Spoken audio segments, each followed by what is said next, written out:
Good evening, everyone, and welcome to the Martha Wolf Show. Today, we're going to talk about feminism, anti-feminism, and I was looking for something about women's options, women's life paths, women's decisions, and it was so hard. I was putting these sort of search terms into Google and not even Google, whatever I use, and then search terms into YouTube.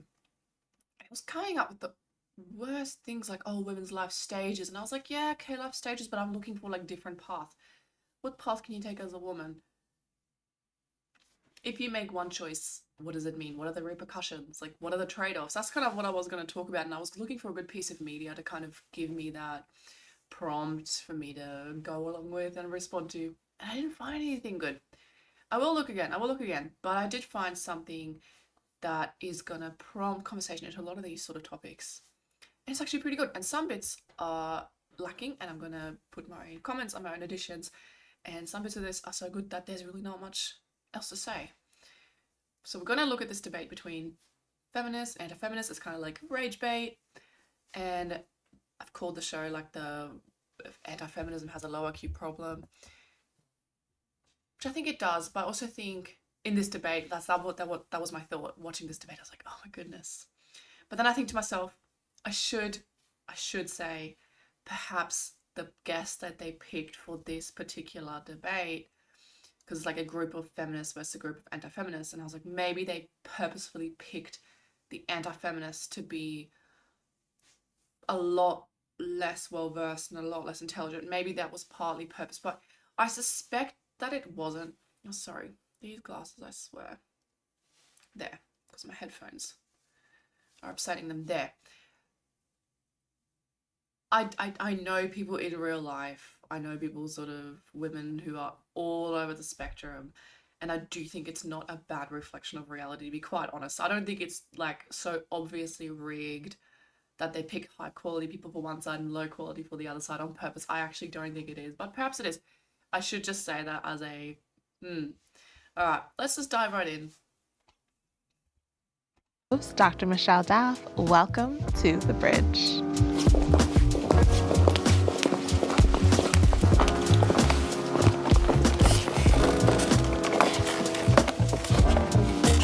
Welcome, ladies. Thank you for being here today. I want you to just go ahead and introduce yourselves. Hi, my name is Kyla Turner, and I am a feminist.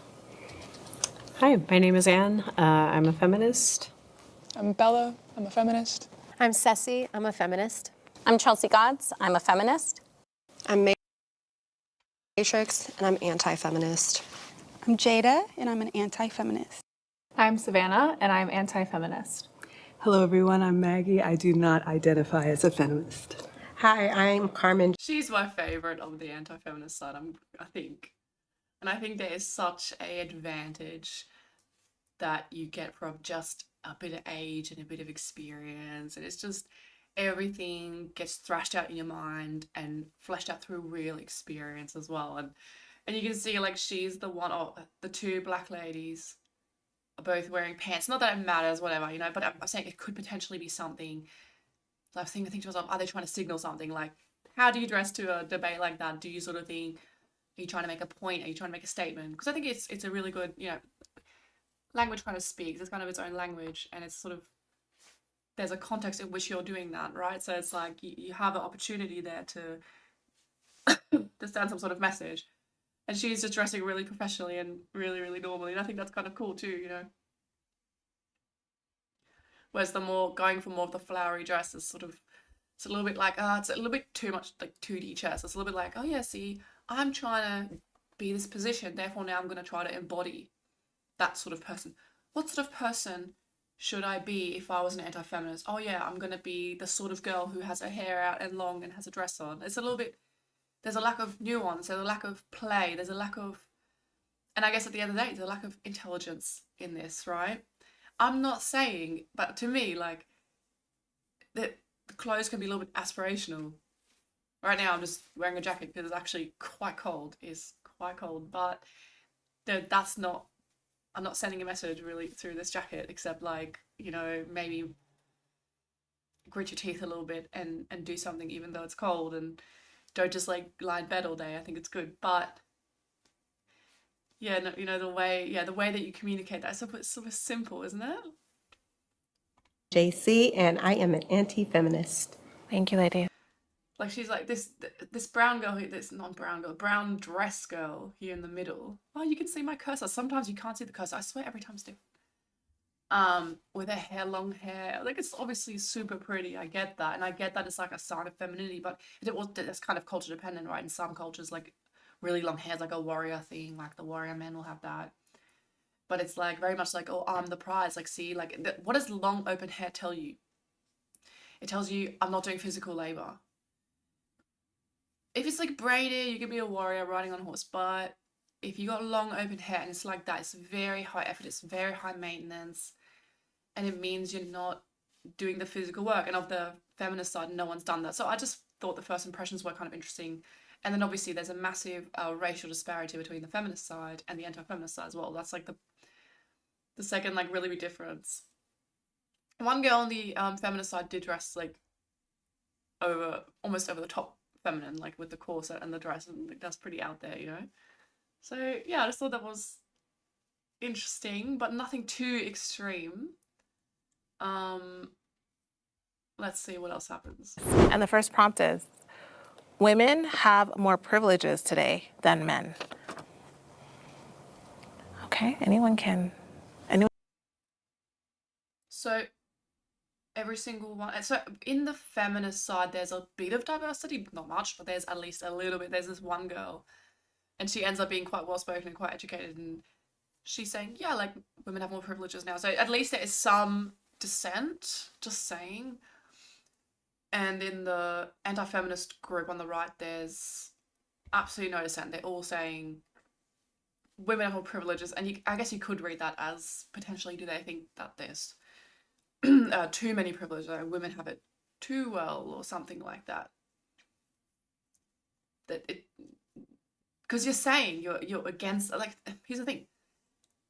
You're on the anti-feminist side. Your position is you're against the feminism, and then you're saying women have it really, really well. Are you saying you want to keep it there? And I think a lot of them later on in the conversation it comes out, a lot of them want to kind of keep the level of, keep society kind of where it is now. Actually, none of this is disappointing, and it's going to come out through the next 45 minutes that really none of them are like truly anti-feminist in the sense that they want to like go back to something, like go back to 1950s or go back to something else before feminist movement, maybe go back to, I don't know, the 1860s or whatever it is.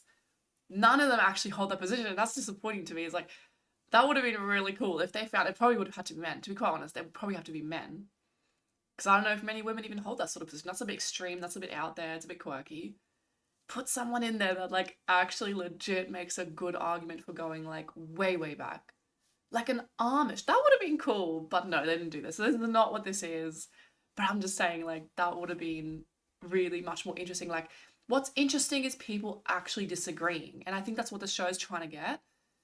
But even with this, in this setup, and this is kind of like you're facing each other and you're like one side and the other side, and even you have the racial divisions and stuff, it still doesn't end up being like enough debate and enough disagreement to make it really interesting. But it's good enough. Who feels strongly can speak. I think women in many ways have more privileges, but they also have more oppressions. And I think both of these things have to be weighed in when you're talking about like people's social power, right? It's really important to understand that women face significant oppressions, significant issues. And so while some of the privileges that we can identify, like courts tend to be more lenient to them, for example, if there's a situation, for example, of custody, women are going to be favored in that situation. They also have less choice with their bodies, right? They have issues where with hiring, if they try to negotiate, they'll be seen as caustic and negative because they're kind of our stereotypical presumptions of how women have to be. And these things impact women significantly. That's just why I would say they have less political power overall as well. I would say, you know, women in politics is a really new thing. It kind of is a domain of men that men really enjoy, and they kind of engage in that from a young age intellectually and rehearse and practice those sort of things constantly because their brains are sort of wired more that way. So yeah, absolutely, women have less political power, like for sure. That's, but it's the way people are wired, right? I'm not endorsing it. I'm just saying how it is. And with the whole, she sort of made different points. She made a number of points here, but one of them sort of being that if you're at work and you're being pushy about, being pushy and being aggressive, it's not seen very well. It's not looked well upon. And I do think that is true. Like, there's levels of aggression in men. There's social behavior that when a man exhibits it, it's kind of expected. And then social behavior when a woman, if a woman exhibits that behavior, it's going to be seen as very, very off. Like, if I had my brother, let's say, walk into a social situation, sit down, say a few sentences and get up and walk out, and then I copied it very, very, very similar or in the same way, the same phrases in like experimental setting, it probably would be seen as off-putting. Like, it probably could be, depending also how much the divide between your genders is in your culture, But yeah, I think there are certain remarks and certain comments and certain topics that men sort of get a free pass to talk about more and then women less so. And then the other way around as well, like if you're over the top, like cutesy and nurturing as a guy, it could be seen as weird. Like if you go too close to little children as a guy, it can be seen as kind of weird. It depends. I think it depends on your personality and stuff like that. But generally speaking, I think, I could go up to a woman and be like, oh, can I just fix your hat? Like you've got something there, and like kind of touch her and be like, oh, but it would be seen maybe as a bit weird, but like at the end of the day, it could be seen as really friendly. But I think if a man did that, it would be seen as quite threatening. And there's that perception of men are more dangerous, which they are. Like, it's not that the perception is false, the perception is correct, right? Well, just one of those things was not true in regards to custody decisions in this country. In fact, men are more likely to receive custody of their children if they ask for it. If men seek custody in a court in the United States of America, statistically, they are 90% likely to receive more custody or possibly even exactly what they were asking for. I would just say that women are not more likely to receive custody of children in court. Men are. Women just are the ones who more receive custody in court. It's true. It's only 4%. Yeah, so she makes a really, really good point, which is that when men do want the custody, they get it. Like, that's a really good point. So it seems like men are more privileged from that perspective. I don't even think it's like a really privileged necessarily right lens to look at this story, but like generally men will prioritize work and they prioritize their other endeavors over just looking after children, just cooking and cleaning and tidying and dressing them and putting their gumboots on and driving them to school and things like that. But there are also like, everyone knows those dads that are like that and that will do that, and they will, sacrifice a lot of their time to, read books and give babies baths and do all those things, like your whole day, right from the time you wake up until the kids are in bed, it could be 7 or 8 p.m, is structured by all the little things that they need doing until they're like, it depends, 6 or 7, they can start doing more stuff on their own. And I really think men are much, much more reluctant to want to do that sort of thing and sacrifice their career and hobbies. Some men won't even sacrifice their hobbies. Like, some men will be in the garage tinkering on a car while the woman, like on a Saturday, after working all week or working long hours all week and not seeing their children much, and they still won't want to see their children much. They'll be out mowing and they'll be out tinkering on their car and they'll be out golfing and they'll be out fishing, and they will not spend much time with their children. Like, it is definitely a thing that you see. But there's so much variation here that it's almost like futile to really to see it as systemic or cultural or it's reinforced from childhood. I really don't know if it is. I don't know. If you can sort of fight that through a feminist movement. That's why I wouldn't really see myself as on the feminist side in many ways, because what are you going to do? You're going to change the culture to completely change people's personalities. But I think, I'm not trying to get too off track. Let's see what else she has to say. 4% of men fight for custody of their children. And when they do, it's successful 90% of the time. So, and also I think there's this whole, getting back to custody,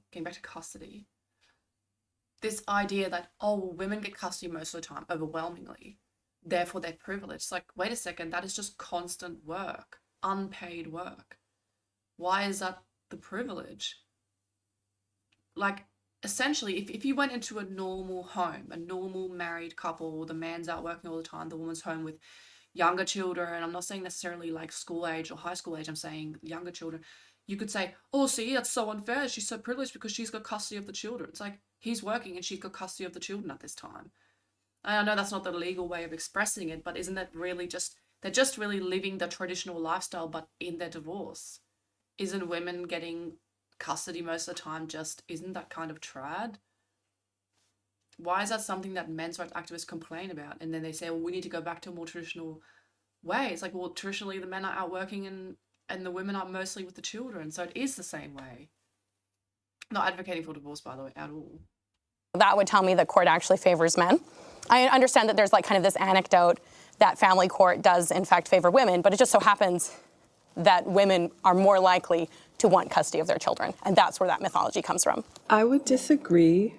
You mentioned that men get custody when they ask for it, and that presumes that women don't have to ask for it. Why doesn't it begin equal and men not having to ask for custody if they are actually full parents, just Sure. like the mom? Sure, that's a great question. I think it's really important that we have a conversation that our laws are written by men. Our courts are ruled by men. So if you have some concern about Like it's confusing because she's saying I'm here as an anti-feminist to represent anti-feminism. What anti-feminist point has been made so far? She's saying, why is it not treated equally? Well, if you want it to be treated equally, wouldn't you be on the feminist side? What do you want? Like, to me, I think if you're gonna be representing the anti-feminist, like, make yourself even go to an extreme extent, be a little bit clownish, whatever, but give me an anti-feminist perspective here. Because how can I argue this? How are these people so supposed to argue back? You'd be like, oh, well, why isn't it treated equal? Well, maybe there hasn't been enough feminism, so it is treated equally. Like, if anything, the feminists potentially, I mean, I don't know, they could potentially be arguing for, well, it should be 50-50 custody at the get-go. And a lot of men's rights activists want that too. But what's the anti-feminist position? I just want to know. Just give me the position. Like, that's your job. what a court presumes, well, that's a conversation to have with men too. They're the ones who wrote the laws. I saw you shaking your head. I just know that my dad got custody of me because he asked for it. And it's a personal experience. It's not everything, but Sorry, go ahead. I completely agree that like all of the laws that we have, we can vote now, but we're still in a system that was designed by men. So a lot of the issues that we have, that men have, are because of decisions that they made. And a lot of the time when men get custody, it's because there's something wrong with the mom. So she might have substance abuse or some other maybe personality issues, something like this, maybe mental illness, who knows. There's going to be an issue. There's going to be like kind of a special reason for why the men have the custody in that case, I think. Why would you start out assuming 50-50, like that both parents want the kid? Because in a lot of cases, like, men just aren't asking. So wouldn't you want to make the assumption that, like, the parent who pursues custody is the one who, one, feels empowered to, and two, wants to? Because I agree, like, there is a system set up where men probably don't feel empowered to ask for custody of their children, but I think that they should, first of all. But there is a problem, like, you can't just say, oh, it's fully the court system's fault. I think there is a culture that encourages young men to just say, oh, well, that's a woman's job. That's, not my job. Not, if the woman wants the kid, she can have the kid. And I don't know why a court would assume that a father just wants to be a father. I was going to say, so wouldn't that culture that would put that on men be a result of feminism? Because men would probably prefer to have the women in their household. And also, women are the ones that are more likely to engage in divorce. So men want to stay with these women. Engage in divorce? Yeah. Like start divorce, is what you're saying.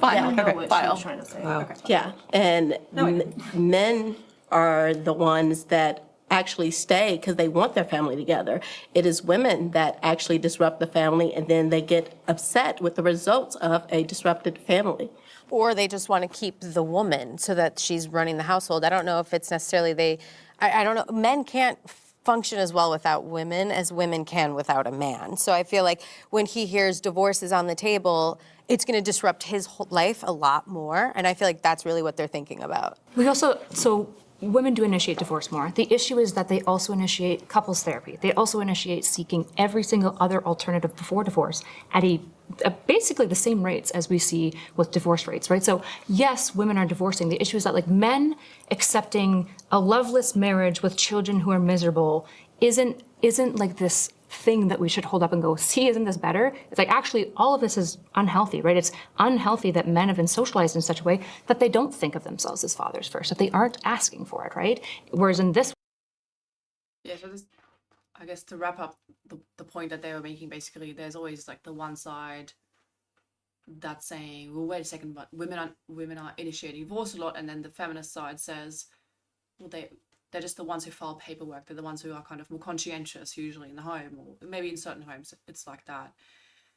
So they're just kind of pushing things forward and doing things, generally speaking, in all directions. And yeah, the whole being socialized. I'm not on board with the whole men are socialized this way, women are socialized another way. I'm not on board with that aspect of the feminist rhetoric. way, this is where women have been taught of, in for both good and bad, that you are a mom, right? And I think we default to that, which is harmful to women. But we have to acknowledge that like women are seeking off-ramps in these relationships where divorce happens. And the same issues that they cite for divorce are happening over and over and over again. And this is a systemic issue. It's not just women want to get out of their marriages. It's that women won't tolerate a loveless, empty marriage, which is not even good for children. So a loveless, empty marriage, how does the system contribute to what happens in your marriage? Well, the way that we raise our boys, right, for example, is we teach them that your emotions are bad. So think about the way that we raise young boys. The most common way that young boys express their feelings is called externalizing. We see this in clinical data. The way that boys express their feelings, we teach them the only emotion you're allowed to have as a boy is anger. That's the only one allowed. But if you have anger, go to your room. Nobody wants to look at you or deal with you.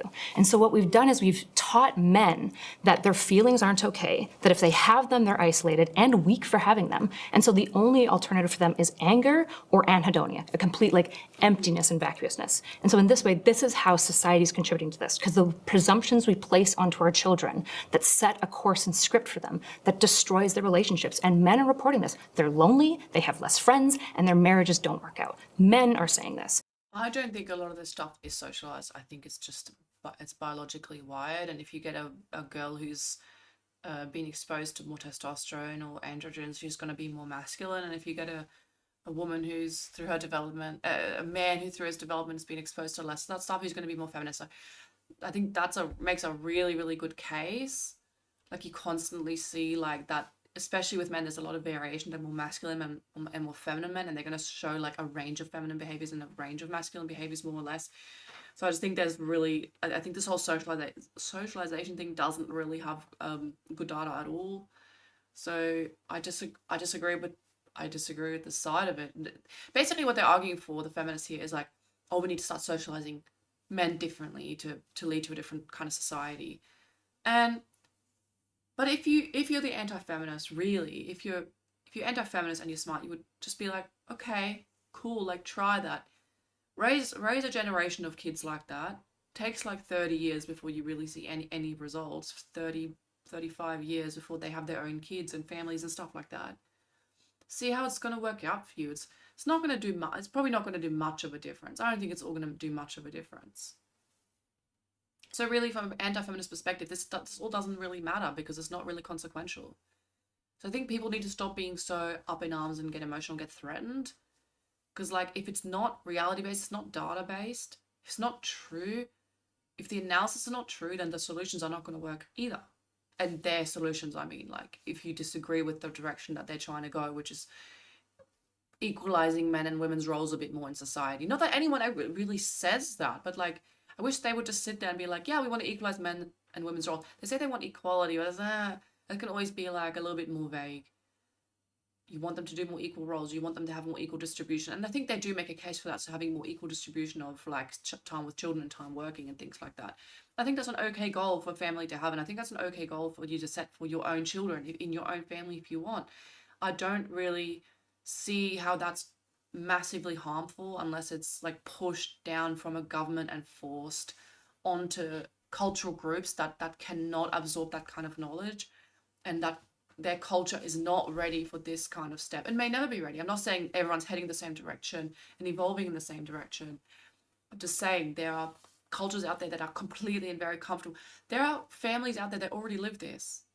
They already live this. The men are happy to take some time off, look after a toddler. The woman goes back to work. Women are educated. Everyone's going back and forth.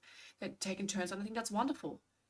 But what I have a problem with is making that prescriptive to other people. Oh, this works really well for my culture group. This works well for my family. It's like, yeah, do the women in your family have like 110 IQ? Like this girl here? I mean, then it's probably going to work. There are going to be other families where that is just not going to work. Like, do you have a man who do you have men in your family who can control their temper and not like bash a child? It's hard. Like, kids are really, really annoying. And I think there are men. I think there are groups of people where they just have it deeply culturally ingrained in them that men do not watch children. Probably because those men may just not have the self-control to even be safe around children. And then how can you blame the women coming from those cultural groups for saying, well, but we're the ones who are made to nurture, we're the ones who are made to love children, and how could you possibly have men looking after really young children? How can you blame them when that's their experience? And I'm not trying to rubbish or look down on any of those cultures. I'm just saying there's a massive difference. Not just women. Really? Well, women do say it, so I mean, I don't understand why it's always like the men, because the men are. What sucks so much is like, make the anti-feminist point. Like, I want to hear it. I really, really want to hear it. I want to know it. Like, I will agree if it's good, right? If it's a good point.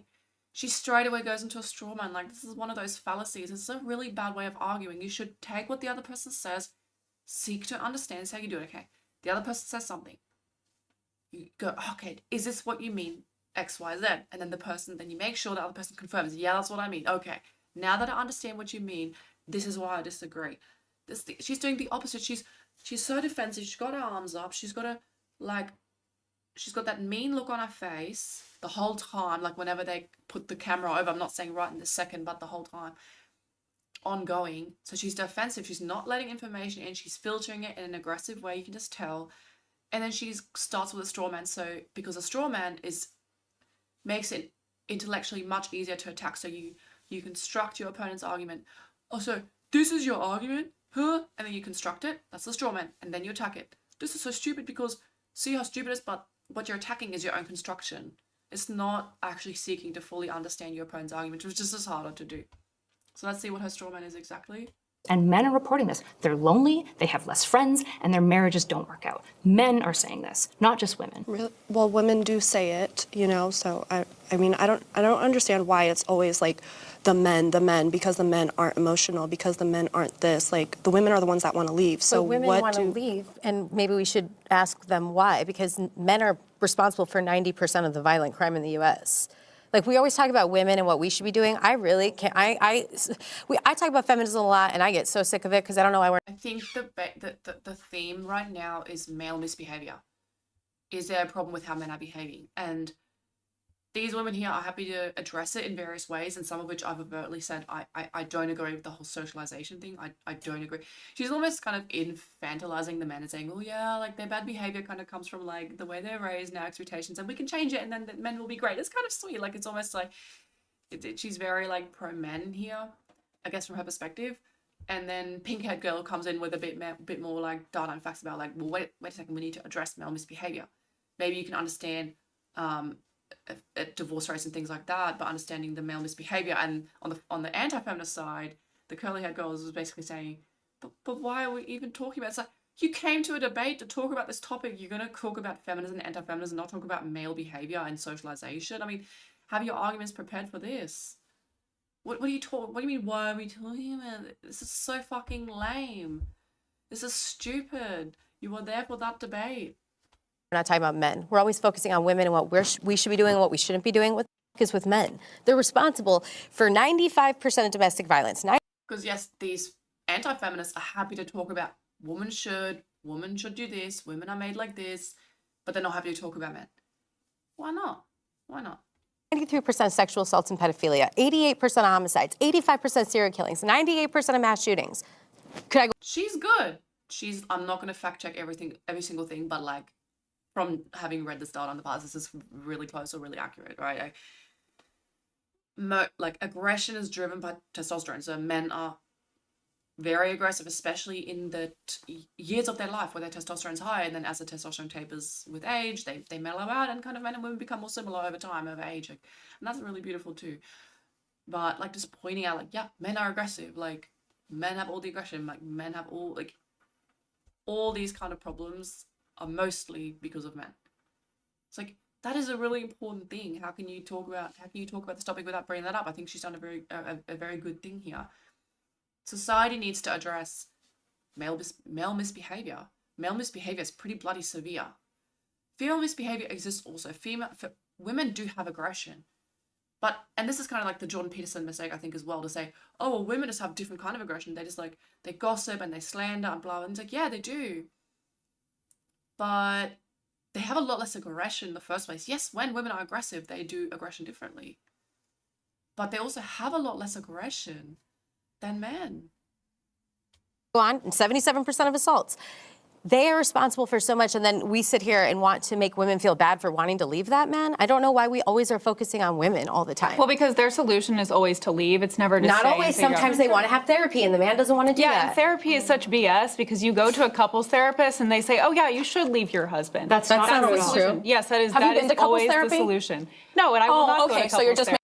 Bam! Oh, that looks so bad. She's a rubbishing therapy and she's no experience with it. So what she's read, that's somewhere. This is the whole echo chamber thing, right? You get into the echo chamber's like, oh yeah, if you go to any kind of therapy, it's just gonna ruin you. It's just gonna do this. Like, and I'm definitely not pro therapy. Like, I'm just not. It's a personal thing. But for some people that might help, like it might help to talk through things, you know. I'm really just too contrarian minded to be like, yeah, so tell me what to do, like tell me the solution. I just, you know, it's just my personality, that's all. But she's just against it without having it. That's making the anti-feminist side look really bad here. Making assumptions. I have Great. heard so many stories. I see it. I've seen it online. Yeah, if you have a marriage and couples counselor and they are just recommending divorce, which is not true. I've gone to marriage counseling and they didn't recommend divorce. If they're doing that off the hop, that would be unethical. You can actually report them for that. They're trained for more than this. A marriage counselor got trained to see marriages be happy. Right? The thing that they want is a fixed, rectified marriage. Sometimes that can't happen for a number of reasons. However, the idea that marriage counselors are just telling women to divorce their husbands is so far from any of the literature that reports on this, so far from the ethics these people are trained on, is basically taking an entire field of care workers and saying, you actually just want to destroy the thing that you care for, which is it's just not true. Okay, I need to ask a question to both sides. So, ladies on this side, do you believe that the gender gap pay is still real? No, it's not. That's been debunked so many times. Okay. And ladies on this side, I'm sorry, I want to hear from you on this side. I think it's real if you just look at statistics. A lot of people say like, oh, well, women are just choosing different jobs. And it's like we're raised to idealize different jobs. But even then, it's like women, if you have a child, you're now also working and you have a child, you're not going to work as much. So it's like that's to blame. The gender pay gap is huge, and the whole, I think it's like 75 cents on the dollar is just for white women.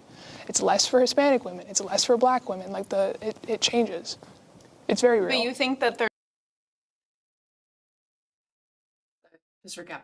Anti-feminist side says, no, there's no pay gap. And then you got to also understand like the context in which they're saying. They're saying they're anti-feminist in the context of saying, well, we believe that men and women earn the same. So basically they're kind of saying, well, we're happy with where we're at. We're happy with where society is at. And I think that's really the best way to understand this position.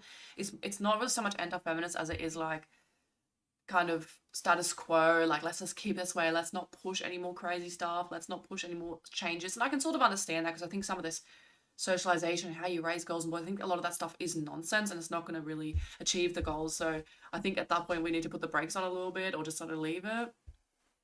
Not that I'm interventionist like that, but I think that's really truly more capturing their position. So wage gap, it depends. Like it depends, right? Like nowadays, if you're educated, if you women do out earn men like at a younger age sometimes, at least some of the data I've seen, but sometimes I don't know how to trust that. And then a lot of this like 75 cents to a dollar thing I think is talking about if they're working in the same job, the same type of profession or the same whatever, then that's how it looks. But women work a lot less. I mean, women are also like, women go to uni more, they do more further education. So even how do we calculate that? Like those years where there's a disproportionate number of men working, let's say between the ages of 17 all the way through to like 24 years old, there'd be a disproportionate number of men already working then because women are doing more further education at this point. I know that is really current, that's maybe only the last 5 or 10 years, but that's how it's looking. So how do we calculate that? Well, they'd already be financially way ahead at a younger age. And then if you think about investments, buying a house, something like that, you're doing it all younger, you're going to be financially a lot better off. So I'm not really talking about like the exact way that they calculate this, but I'm just adding considerations here. Because I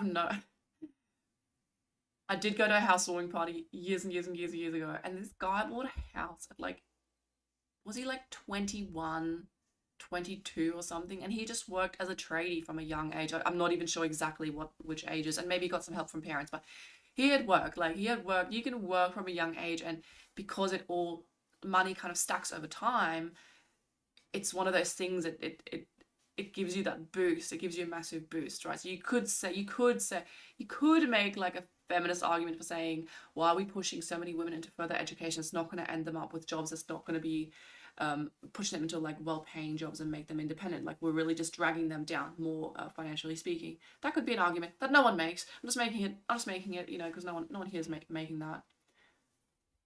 Choosing like hospitality jobs because they were raised that way, or because women just naturally like those jobs Well, better? like, let's say like nursing. Nursing used to be a male-only profession. They wouldn't let women work on women's bodies at all. Became more female-dominated, and now men don't even want to be in that profession, so then they lower the pay because it's a woman's job. Same thing with teaching. It used to be just a male-only job. We wouldn't let women teach. I don't know if that's how it worked. If it sounds a little bit dodgy to me here. You're saying when a profession becomes more female dominated, because obviously more women are going into the workforce, I guess because fewer women are having like 10 children nowadays, like very extremely few numbers of women are having more than 3 or 4 children nowadays. So there is just much more time. Women's time has been massively freed up. And that's also something that no one really talks about fertility or childbearing a whole lot. They talk about custody. I think that would have been, obviously they are prompted with questions, so that's where the host here is to blame. There is a part 2 I haven't watched, so we're just doing part 1. But yeah, like talking about time being freed up, that would be a really interesting angle to that as well. But you're telling me that just when there's more women in a profession, suddenly the pay goes down. I wonder why that is. Maybe because women just aren't as aggressive. They're not willing to maybe lobby, like create like a workers' union or so. I don't know. I just don't know. But why do things go down in prestige when women enter into it? Are women just willing to work? Oh, I've got a child. I just want to do part-time. I'll just do a little bit part-time on the side. So they're willing to have less like job security because they're doing casual hours. Like, could it be something like that? Whereas when men work, it's more like full-time and then they have all these other benefits with it. I don't know. Women got into it, suddenly the pay drops for it. Well, and not to mention, in addition to things like the gender pay gap, we also now see that women majority professions are being attacked education-wise, as the Trump administration just made it so that you can't consider nursing a professional degree. Audiology is no longer a professional degree. Yeah, and making it harder for you to get student loans because they've maxed out how much you can get in student loans. And all of these affect women more than it affects men. Well, if you're a chiropractor, great job. That's still a professional degree because that's a job that most men would seek. But if you're going to be a nurse, well, that's a job most women would seek. Now you don't get to have a loan for the amount that you need. That's an example. Yeah, I didn't even know about that not being in the US. That's ridiculous. If that's actually true, that's ridiculous. Like Cairo, you can get funding for that. You can take a full like student loan to be a chiropractor. That's ridiculous to me. I'm sorry if that offends people, but that's ridiculous. And like nursing seems pretty basic. It seems like every hospital is going to need like constant shift rotations of nurses doing all kinds of stuff. So yeah, that's really, really odd. And I wonder what the people behind those changes are thinking. what is going on here? Because are they really thinking, oh yeah, we're gonna push women into more debt? And like, is it really that misogynistic and like diabolical what's going on behind the scenes, or is there another reason? It just seems really, really odd. Of a gender pay gap. That's an example of like what happens when you're taking opportunity away from women and women not making as much or being given as much in a loan or whatever. Do you on this side feel that you can support women and not identify with the feminist movement? Not if you like pants. My mom went to school. And until in middle school, she had to wear a skirt every single day. That is one generation. That is my mother. If you're wearing pants, you get to wear those in public because people like my mother were part of the feminist movement. Well, Australia, the girls still have to wear skirts or dresses, I think, for the most part. I'm not exactly sure if, except for sports uniforms. I'm not aware of any school I've ever seen where outside of sports, girls can wear pants. So it is definitely still a thing. That's not something that personally bothers me. Like, as far as I'm concerned, you can wear like shorts underneath the dress or skirt. But yeah, I can see how that could be an issue. It's not like they're really flowery, like flamboyant. They're gonna get stuck in everything kind of skirts. They're more like really straight down kind of ones. Respectfully disagree here, right? So like I worked in an addiction center. I was an addiction counselor formerly. It was for women. It was a Christian center, right? What you'll often see is that some of the most like dominant nonprofits for women are often religious in nature, and that tends to lean towards like the right side. Most of the people that I worked with didn't identify as feminists. They obviously helped women. I also obviously disagreed with them on a lot of stuff. I think that when women dislike feminism, it's because they have issues with specific feminists, or they, in my mind, have like some misinfo that they believe in, right? But like, of course, you can be like a person who cares about women and not identify as a label. I would just say, come to my side. You probably do agree fundamentally with my presumptions about what feminism should be for and what it is. Anyone have anything to say about that on this side? As far as being a feminist and supporting women, I don't think the feminist movement supports women at all. I think it actually harms them. It's told us that sexual exploitation is empowering and that we should kill our offspring if it's an. It's really interesting, just the nuance of sort of some of the women on the feminist side being like, hey, you know, if you just open mind, sort of like, you might actually, I think you actually would agree with our positions. Like, you're welcome on our side. And this keeps coming up as well, that they're actually putting out their hand to the anti-feminists and saying, like, you know, consider our side. Like, you are welcome over here. And yet the anti-feminist side is very stoic and reluctant and very, how do you say that? They're clearly, like, they feel threatened and they feel attacked.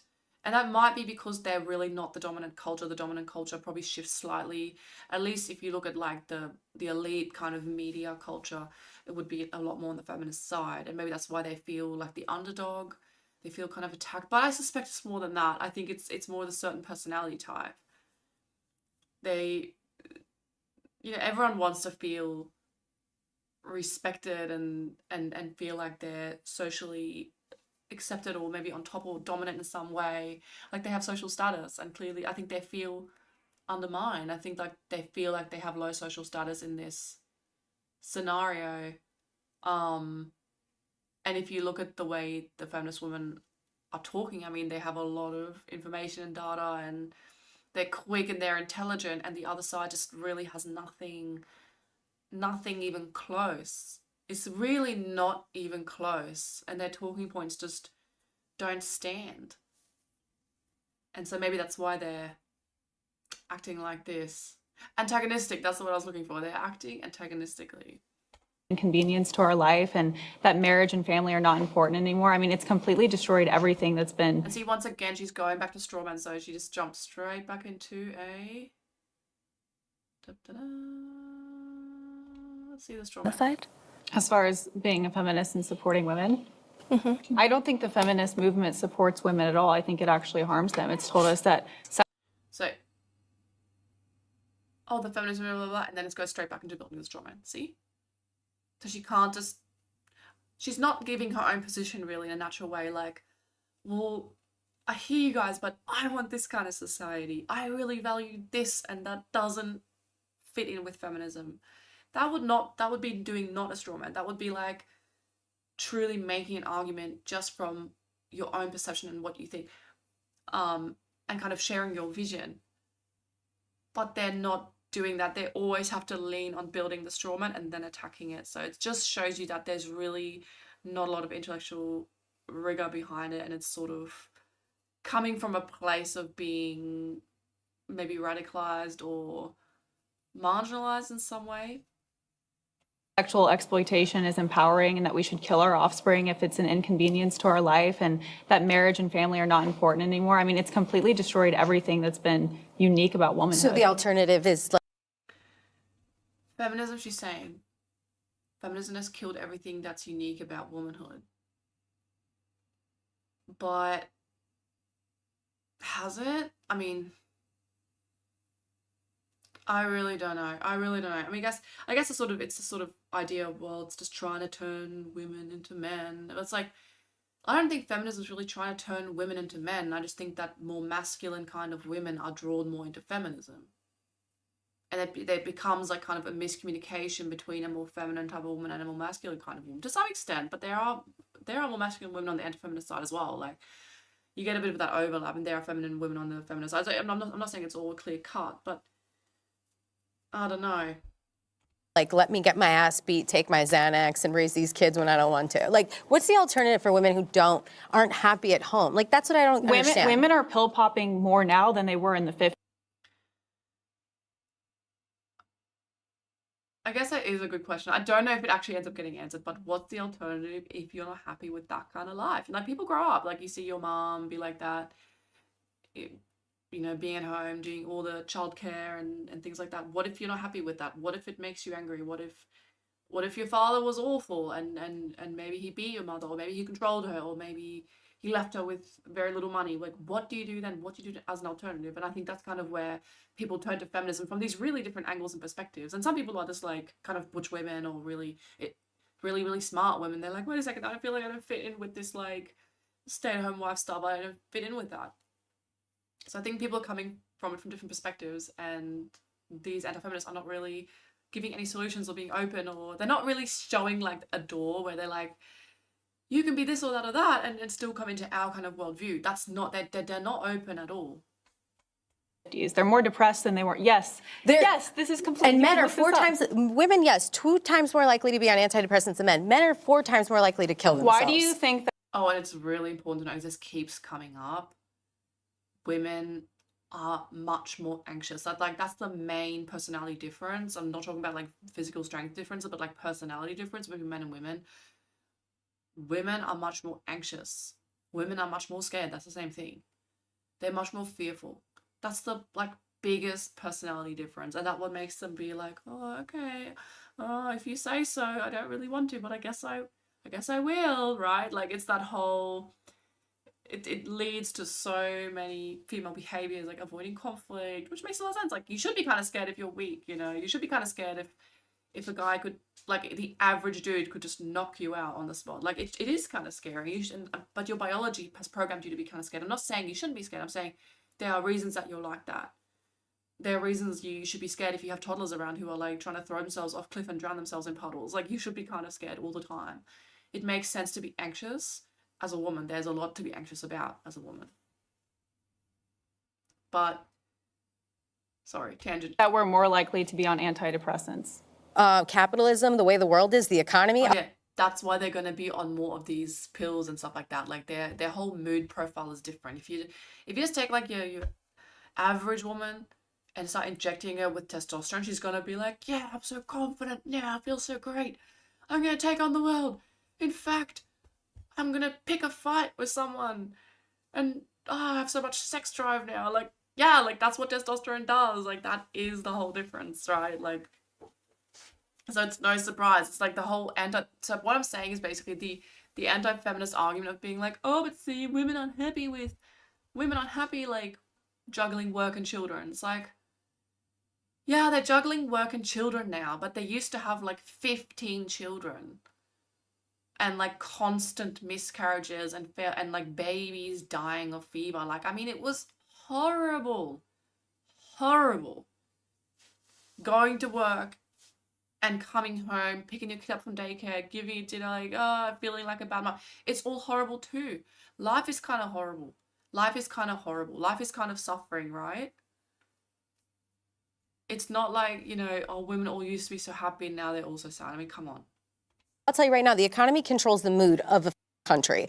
The mood of the country sucks because the economy. Capitalism is the actual enemy here, not feminism. Feminism was just a human rights movement like the civil rights movement. Black people should have equal rights. What's the difference between a woman and a black person? Wait. Before we get to that. Capitalism. She's saying capitalism is why women are miserable. Oh, okay. It sucks because once again, and that's fine, of course she can say that, but I would just love feminist arguments. I just love feminist arguments without it like intersecting into like general leftism and all this other stuff. And this whole ideology, I think that's where it becomes so incompatible, and it's so hard to pull apart a lot of these opinions because they do seem to all kind of cluster together. And of course she can say what she wants, you know, but I wish that wasn't brought into this because it makes it so much more communist and leftist. And I think, like, I would love to think that there's a, like, capitalist, like, you can own capital, like, maybe even, like, kind of more libertarian, maybe, like, taxation is theft, kind of that direction. I wish there was someone there kind of giving that vibe and still being feminist. Because I don't really see the conflict. But I would like to, but if I heard the arguments, maybe then I could agree or disagree. Maybe I could make up my mind about that. But it sucks that the feminism is always intersecting with like Marxism and communism and all this kind of stuff. It just sucks. Like, come on, can we just distill it and separate it and see if it combines with anything else? Like, that would be kind of cool. It's just a matter of, no, you want. So what's causing the upset is that she's basically comparing like women's plight to the plight of black people and comparing those two social rights movements. And the Asian girl in the end, I actually don't know if she's what she is, but she's acting like all like, oh my gosh, did you hear what she said? And, like, it's so funny because it's really this like rallying around, like, outraged about social taboo. Like, really, these anti-feminists are acting really leftist. Not the older lady, but some of them are acting really, really leftist. And it's funny to be like, oh, how do you combine that? Equal rights as a human because you should have them. I should have them too, right? It was just a human rights movement. It was focused on the gender, and then we focused on the race, and we all came up. I don't know why everyone can't come up together. Yeah, I feel like there's a huge misnomer on what feminism is. Feminism is not me telling you to go abort your firstborn son. I don't care what you do with your body. Feminism is you have the opportunity to do what you want because of, you have a bank card because of feminism, you get to wear pants because of feminism, you get to have a job because of feminism, you get to get out of the house if you want to because of feminism. This is not about like trying to control your life. There is more room for people who are anti-feminists in the world of feminists than there is for people like me in your world. I don't care if a person wants to go have children their whole life and that's what they want to do. Most of my friends are stay-at-home moms. Many of my extremely liberal friends are stay-at-home mothers. And do you think I denigrate their decision to sacrifice their life for their children? Absolutely not. I'm a mother. And that's probably one of the best moments of the whole thing, because once again, it's again, they're reaching, this is a different girl now. The feminist side is reaching out to the anti-feminist side here and saying like, hey, like, you guys can still live out your preferences and your values and, you know, do the trade-offs, right? Because like work versus raising children versus like maybe having your own time or your own hobbies or your own whatever versus pregnancies and children and breastfeeding. It's all trade-offs, right? They're saying you can still do all your preferred lifestyle and you could still hold our views and kind of be in our camp. And yet the opposite side, the opposite way around, they feel doesn't work. And there's really nothing that comes back from that other side going, but where's the, no, you guys should come to our side because blah, like, and I would like to hear that. I would like to hear them make a case for like, hey, you know, some of you guys are really butch, or some of you guys have these kind of experiences, all that, and like, but they're still, this is why a more traditional lifestyle would work. Like, I'm saying I would like to hear the argument, but it's not really being made. They're just saying, oh, well, but women are that way. Well, but some of them are just not. So then what? Myself, but I also want to have the opportunity to work if I want to, because for me, that's where I find happiness. There is space for you in our movement, but there is no space for us in yours. We're inclusive. Feminism is not telling you what to do with your life. Yeah, you Feminism can have is a baby, letting you can get married, do what whatever you you want want. with your life. Sorry. I agree, though. I agree. Do whatever you want with your life. Feminism is letting you do what you want with your life. And I don't want to tell you not to get married when you're 19 and pop out 7 kids if that's a thing that's going to be happy for you. But I want to offer people the opportunity that they can also do something else if that's what makes them happy. And I think the big thing that I want to add to this, because it's left unspoken and it's not even thought. It's not thought or spoken, right? But I'm going to add it. And it's that the more liberal feminist kind of society, and I guess you could say basically that's where we live, like Australia, Sweden, Germany, wherever, most of the West, and East Asia to a large extent as well, really. When you give the choice, and this is what the feminists are advocating, I'm just going to lay it out in a different way. When you give the freedom of choice and you start having really differential outcomes in fertility, like what she's saying, like some people go and have 7 kids, like so crazy, so extreme, so many years of your life spent on that, and then other women have more of a career, maybe they have 1 child or no children. When you start having these extreme differentials, which is exactly what we see in our societies, you're kind of like you're going through a bottleneck, you're going through an extreme selection event. And it's not like, oh, tigers are like grabbing half of your children and eating them, and that's like natural selection. We think of natural selection like snakes coming out of trees and like gobbling people up, or you know, an ice age or something like that. But this is kind of like an ice age. Like, this is kind of our big natural disaster, I guess, is that, oh, like now we have to confront our own minds and our own decisions and our own preferences, our own emotions. Every time you have a child and you're breastfeeding it and you're crying, you're hormonal, you have your marriage is breaking down, the man's freaking out, you've got a toddler somewhere pissing on the floor. And a lot of women at that point will be like, I'm never doing this again. I'm never doing this again. And I've known families where the man at that point will go to hospital and get sterilized. Like they get, whatever you call it. They get the snip. Or the woman will go on something that's more permanent, maybe like a more long-term contraceptive or something like that. And I'm not blaming or judging. I fully understand, like as a mom, like having been in all those stages. And it's like, the fact that you have to make a decision to have a child basically for every child, that was something that our ancestors were never confronted with. It was kind of like a will you marry or will you not marry? Will you go and be a nun or will you go be a priest? Like we get that one decision earlier in life, but now it's a decision like this, like will you have another child? It's between every single child that you have. And we know what most people decide. Most people are looking at their house, their car, their finances, their health, everything that's going on, and they're saying, no, we're going to stop at 2. No, we're going to stop at 3. Or maybe even none. And that's going to select for the type of person who sits there, looks around, and goes, okay, actually, I do want another one. Whatever drives you psychologically. And it could be complete irresponsibility, ultra low IQ, like drug addiction, like you're just so drunk, you're just having sex with random.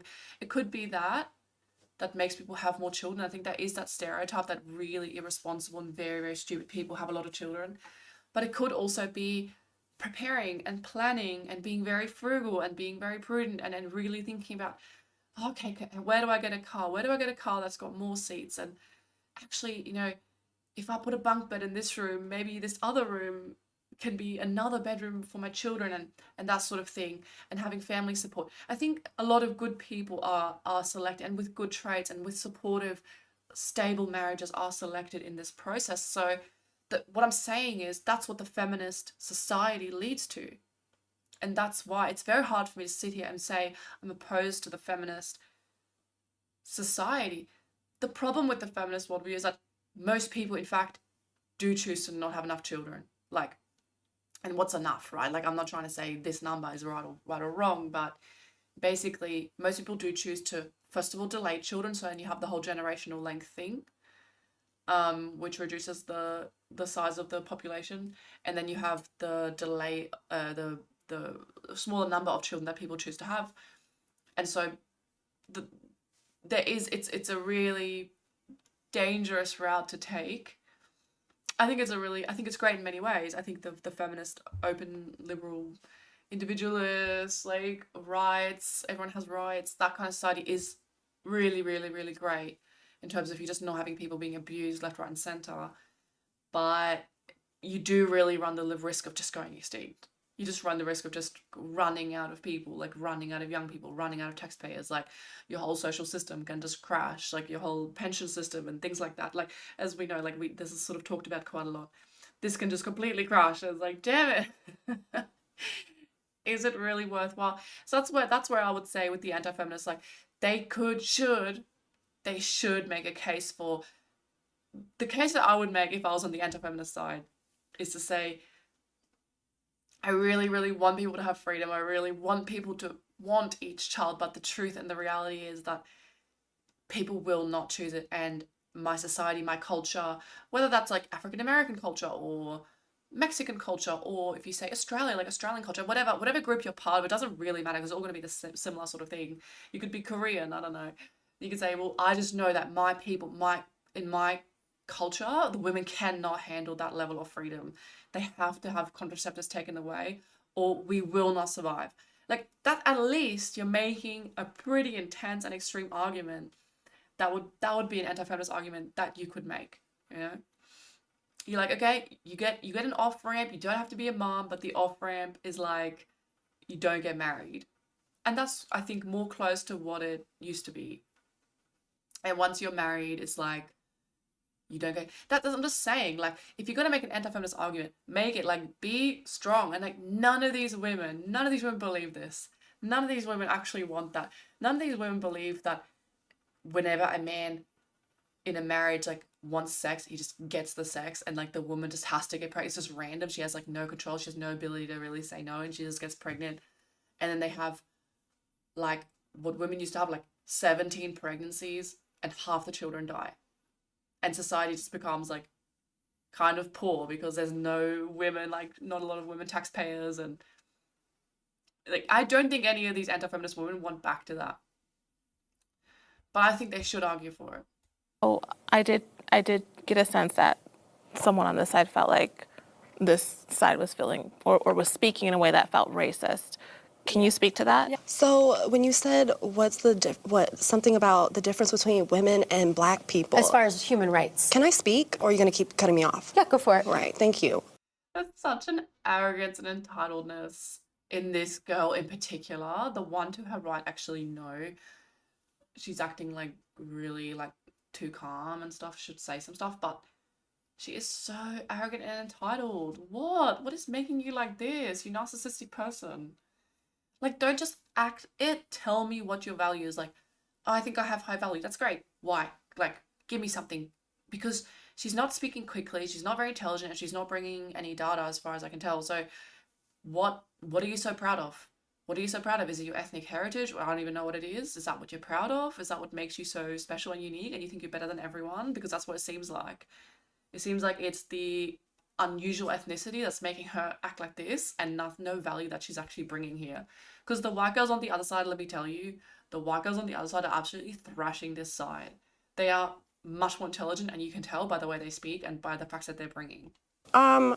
That's like one of my main issues with feminism is like even Susan B. Anthony, like she compared white women to the black man, and she felt a way that black men got the right to vote before white women. And that's like also something that I don't agree with because white women.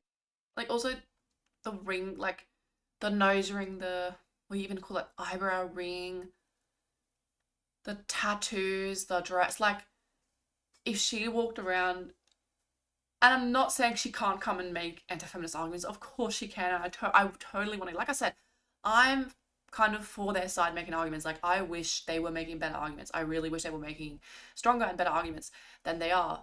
But it's like, if you were walking around in like a before feminism, or like before all these social changes, before sexual revolution, like you're walking around before the 1960s, you would be seen as like, do you hear the helicopter? It's so loud. It's like shaking the ground. Oh, I hate that. You'd be seen as like a drugged up hooker. Like, everyone would think you have like stumbled straight out of a brothel. I'm sorry, like, look at her. What is going on here? It's strange that she's on that side, but that's kind of cool and interesting. Like, I want to know why she's on that side, but I guess we won't find out. And thinking they're superior to black men, you know? Why do you need the right to vote before our men?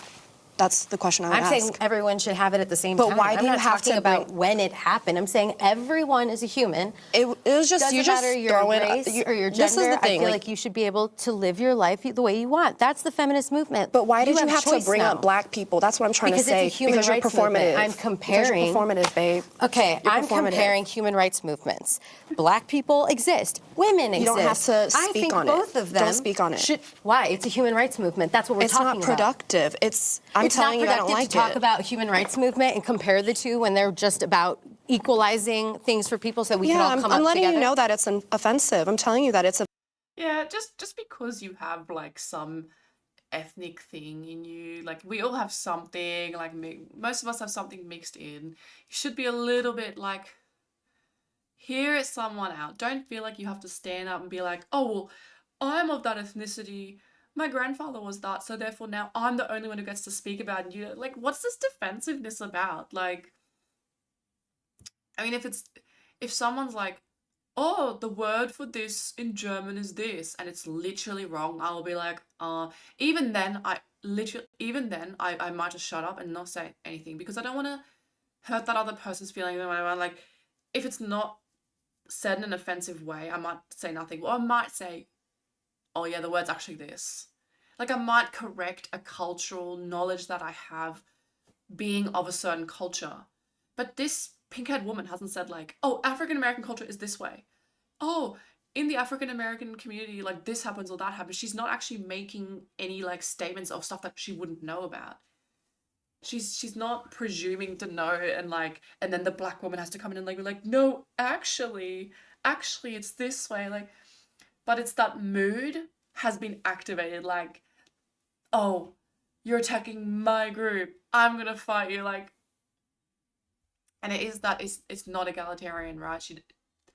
The black girl here is not egalitarian. She doesn't believe that stuff, and that, I guess, comes through in her views on gender. So at least there's some consistency here. She's not egalitarian when it comes to race. She doesn't believe blacks and whites are equal by what she's saying, and then she also doesn't believe men and women are equal. So at least she's being kind of consistent on that.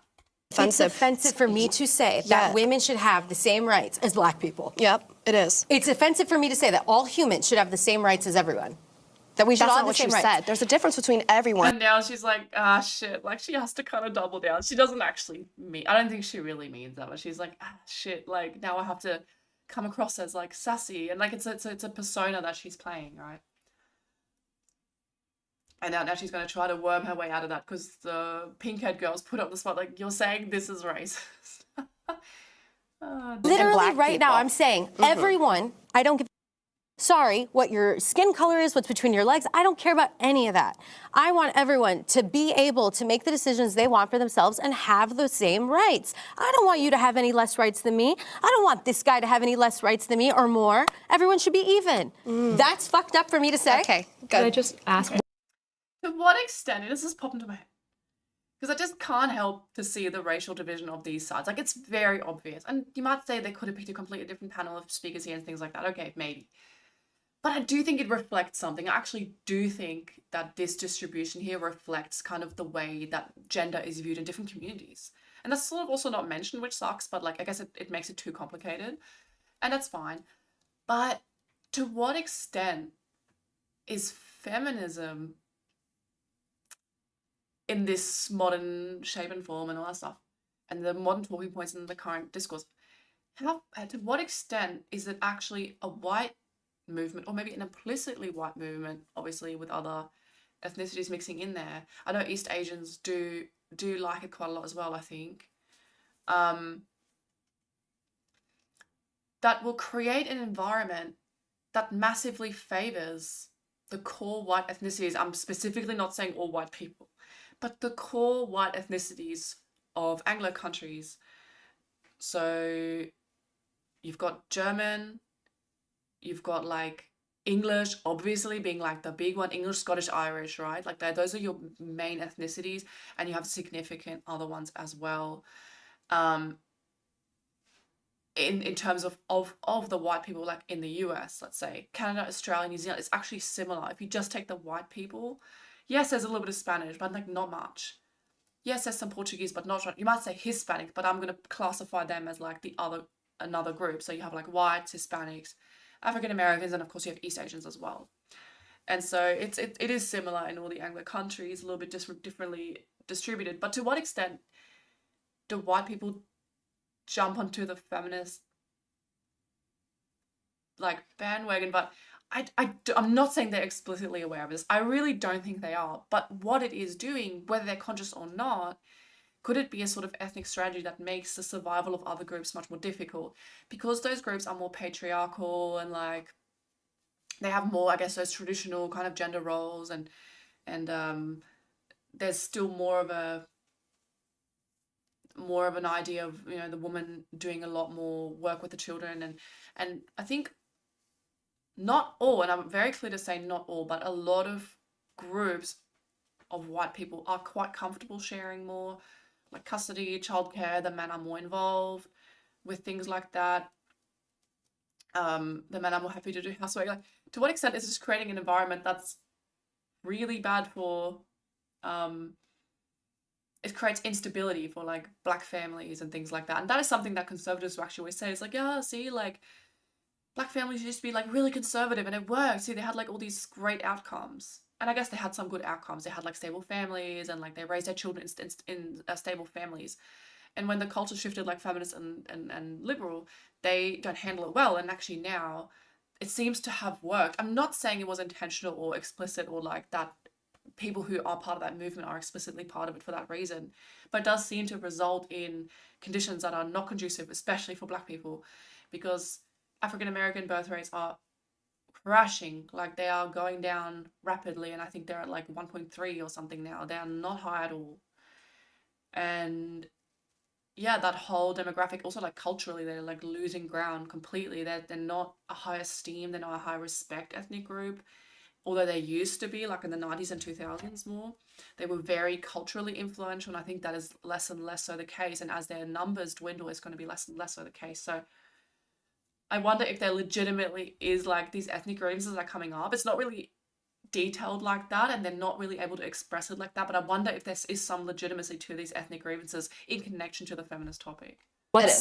I'm just curious, what's racist about the statement that I want women to have the same rights as black people? I'm just, because you said that's racist. I'm just curious what's racist because about that. first of all, you guys classify women as second sex, right? You guys think women, this comes from the feminist movement. We look at women and we say, oh, we're treated as second-class citizens, we're treated less than men. And so it's a little bit dehumanizing to... Isn't it funny how they jump always to the straw man and then build a straw man of the feminist position all the time, constantly? Like that's their go-to.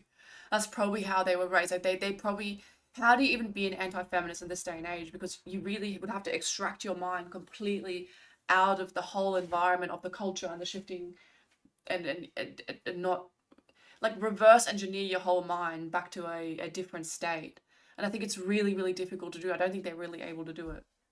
Say, for one, you want to fight for women to have better rights, and then to look at black people, which isn't just black women, that's black men, our men, that we need to be, we expect our men to be strong, and for you to say, oh, well, women...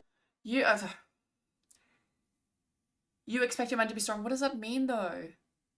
What does that mean? What's your problem? Like, but maybe that this, I find it so interesting. Maybe they're trying to tap into this. Like, I almost want to give her the benefit of the doubt and maybe help her out, like making this argument. Maybe what she is saying is kind of what I was saying here, the feminism and the liberal culture has destabilized the black family, and it's made black men a lot weaker. And I think it probably has.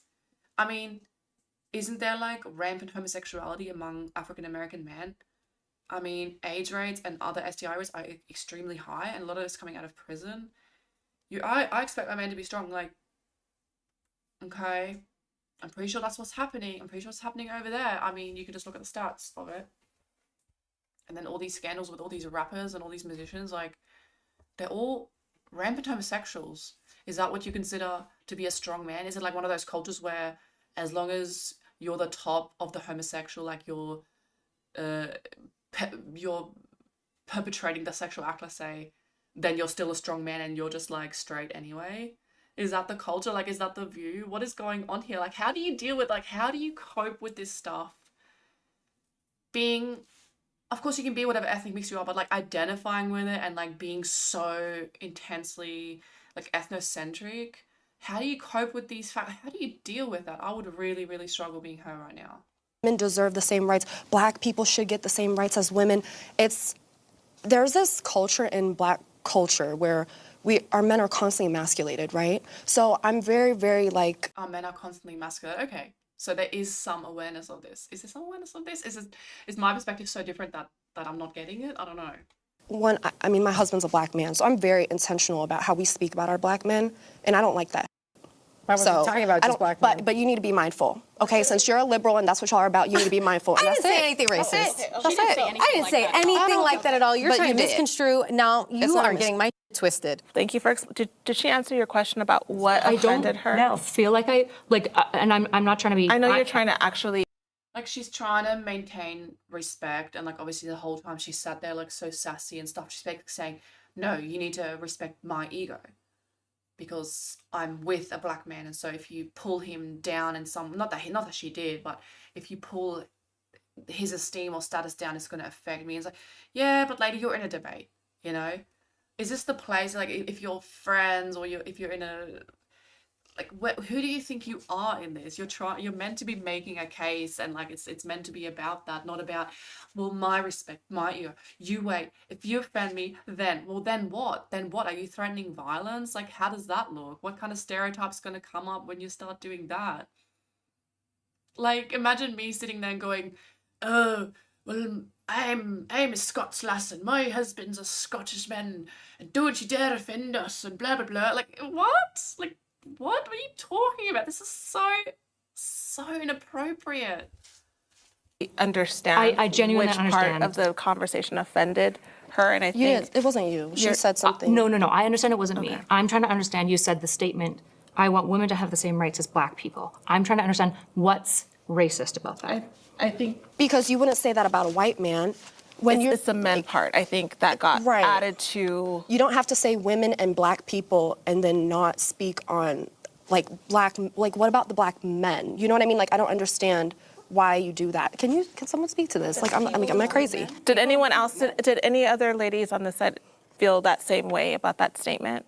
I think she's just kind of referring to like women should have the same rights as everybody. Why do you have to single out Black people or Black men? The reason I see Black men not have men. the same rights as everybody right now, and women have the same rights as everyone. We're equal right now. So how far do feminism have to go? Which is back to the whole status quo thing. Like, these women are just like, we're here, like, this is fine. We're all equal. We all have equal rights. This is fine. Let's just keep it like that. That seems to basically be their position. None of them are actually arguing to like to really go back in some major way on women's rights. Before you guys see that we're equal. But you want to, I'm not talking about you guys, because I don't know where you stand as far as anti-feminism, but there are people that are actively working to take our rights away so that we are backsliding into time. That's why as I'm far here. as like what, abortion? That's Repealing the 19th. getting rid of the women's right to vote. The 19th. I think this is one of also the really important parts of this. When you're just saying, but wait, everything is equal, everyone is like, everything's fine. It's like they're saying, but the feminist side is saying, we've got to keep pushing because there are people actively working and conspiring to revoke that. And I do think that's true. You've got to be pretty blind to not see that. You've got to be pretty blind and like just live in, I don't know, just live in your own house and your own neighborhood and never go online or never talked to like a variety of people, I guess, to not see the anger, like the bubbling hatred and anger of of men towards women, generally speaking, and like their rights specifically, and like trying to find a way to get them to be subservient and to basically get them into a subservient position to men and to act as, I guess, a type of slave labor, I guess a type of free labor. Not that it really is free. That's like kind of a bit of a different discussion, but whatever way you interpret that and whatever you think of stay-at-home wives and housewives and whatever you think of labor like that, there is definitely massive push towards that, whether you like it or not. It's never going to be repealed. I think people are trolling. Never say never. But she's right. I meant everyone should have the same rights. And I only brought up Black people because of the civil rights movement happening around the same time. These were human rights movements. We all tried to come up together, which I love, and I think we all should have the same rights. I don't think that's a... Yeah, I don't think you now. had ill intent. I don't think you had ill intent. I'm just like, we need to be careful about how we speak when we're bringing in Black people, because we're always constantly attaching every civil rights kind of movement to Black identity. Like, we're always the LGBT, everything. It's always connected to Black people. And so I'm just like, no. That's what I'm saying is no. I don't think that you were trying to be like evil about it, but I'm just saying be careful, because y'all have a tendency to always group Black people into every single thing, and it's just not always the time to speak on it. I have no. Okay, I think where she's coming from. I think I get where she's coming from now. I can sort of see her annoyance. She's a more, I guess, a more conservative and traditional sort of girl, and then she's always hearing the left-wing rhetoric about, oh, we need gay rights because, look, we have Black rights.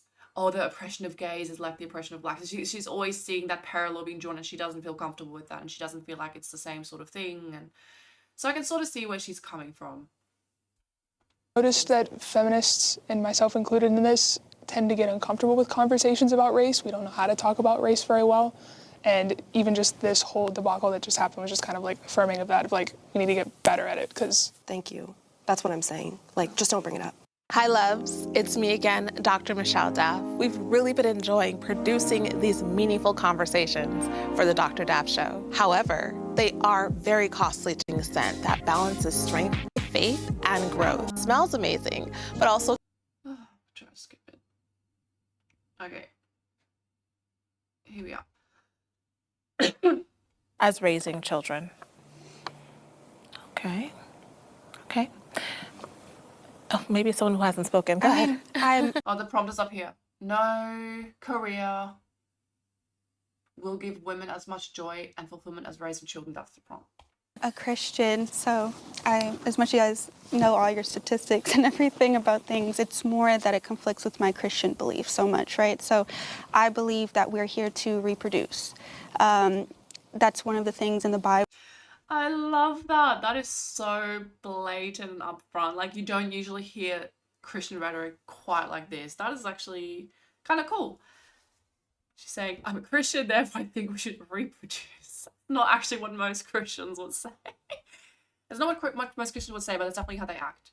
So Christians will often kind of wrap things in a lot of words and this and that, and oh, you know, it's all about the soul, and like every child you make, there's like a new soul. Like, you're basically giving life to a soul that's already there, so you kind of almost weirdly have an obligation to give it life. There is this kind of, there's some people say that sort of thing, and some people will go like, oh yeah, go forth and multiply, and some people say, oh, it's about raising new souls for heaven. It's like, people try to avoid, religious Christians will often try to avoid kind of more biological statements like, we're meant to reproduce. And I don't think she meant to make it sound so blunt. I think it's more, it may be just a lack of maybe verbal ability, that she's not sort of phrasing that more gently, but I don't know. I think that's cool though. Like, I weirdly kind of appreciate the bluntness of a simple mind. Like, I kind of like that. The first thing about men and women is that they were brought together, and then it was to be fruitful and multiply. So I think one of the most valuable things we can do as women in society is to continue reproducing and grow up raise the next generation. So that's really important. Yeah, like 100%. And talking about women and what women are doing in their lives and blah blah and really, and not having that be like a massive factor is really misguided. And it sucks that she's not really said anything so far, so this is the first we hear of her. But yeah, it's like women are the only ones who can do that. You know, I guess arguably men can raise children, but then who's bringing in the money? So, you know, yeah, I think that's really, really good and really important. And then I'm kind of seeing how this generation is being raised in a lot of single mother households and stuff, and so I really want to prioritize bringing back the nuclear family, men in the homes and us in traditional roles, and that's my belief. So I said, So, you know, once again, I mean, she doesn't really say it like that, but her being African American, I guess, maybe that is something that is more of an issue in her community than some of these other girls. And it can be really hard to kind of feel the same way about something when one person's grown up and seen it and experienced it and be like, oh my goodness, this is definitely not something I want. So she's probably grown up with a lot of single parent homes and things like that. And that's a massive issue. And that's something in her community that might really be a massive thing to elevate her children's potential and social status and their ability to compete with their peers, is to just be home, make sure everything's clean and tidy and organized, and they're eating 3 meals a day and things like that. And then there are other people who come from different backgrounds where that's really not so much of an issue, and the parents might work around things like that more. There might be more support, there might be more grandma, granddad kind of support, or they might be a lot wealthier and they might be able to afford, you know, a cleaner and a babysitter and a maid. You just don't know. Like, everyone comes from a different background and sees that differently. And so to her, that is like a way of living the best and doing the best for her children that she possibly can. And I think that's something you've got to really respect as well. yes, but it's with a huge caveat, which is that both genders report greater life satisfaction when they have children. Like, children's good for everyone. And this idea that we're lumping it to women is part of my problem with this, right? So do women experience like greater life satisfaction? Yes, so do men. But wait a second, she didn't talk about life satisfaction. She talked about it more as a duty to society, which I really respect. And the feminist is talking now about satisfaction and self-fulfillment. And that is a really, really essential divide between the right and left in many topics that will come up again and again, where the left will talk more about, but you've got to think about who you are and then fulfill yourself in an individual way. You've got to reach self-fulfillment. And it's like, you don't subordinate yourself to things. That is extremely oppressive. Just the idea of that is extremely oppressive. You have children if that's something that fulfills you. But the right wing, and you don't if it doesn't, or, you know, you share that with your husband because maybe he'll be also fulfilled by having children. So that's what's important, right? Self-fulfillment. It's a very different goal. And on the more conservative right wing, on the anti-feminist side here, it's more, well, we have to do this. This is a duty that we owe for the greater good of society. And me, on this, I'm on the anti-feminist side. Because I do think self-fulfillment matters. I do think all that stuff matters. But at some point, you have to subordinate it to, you have to at some point have the greater good of whatever your community is or whatever you perceive that to be. Whether that's, I'm African American, it's the African American community, or whether that's, for me, you know, that would be Northwestern European people. I am mixed, so it's a little bit tricky for me, you know, and for a lot of people. But my family, my lineage, like, I meet other people where I very much relate to them. I meet other people where I very much do not relate to them. I know I'm in a certain niche of society. I am maybe in a small niche of society.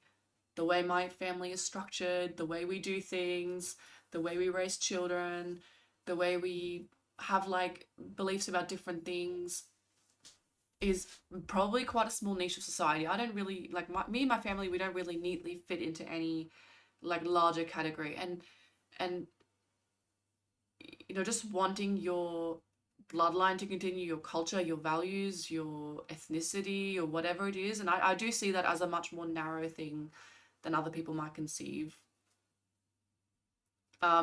And I think subordinating yourself to that, at least part of your life to that, can be very fulfilling. I think looking for fulfillment all the time is not actually fulfilling. I think looking for happiness all the time doesn't actually lead to happiness.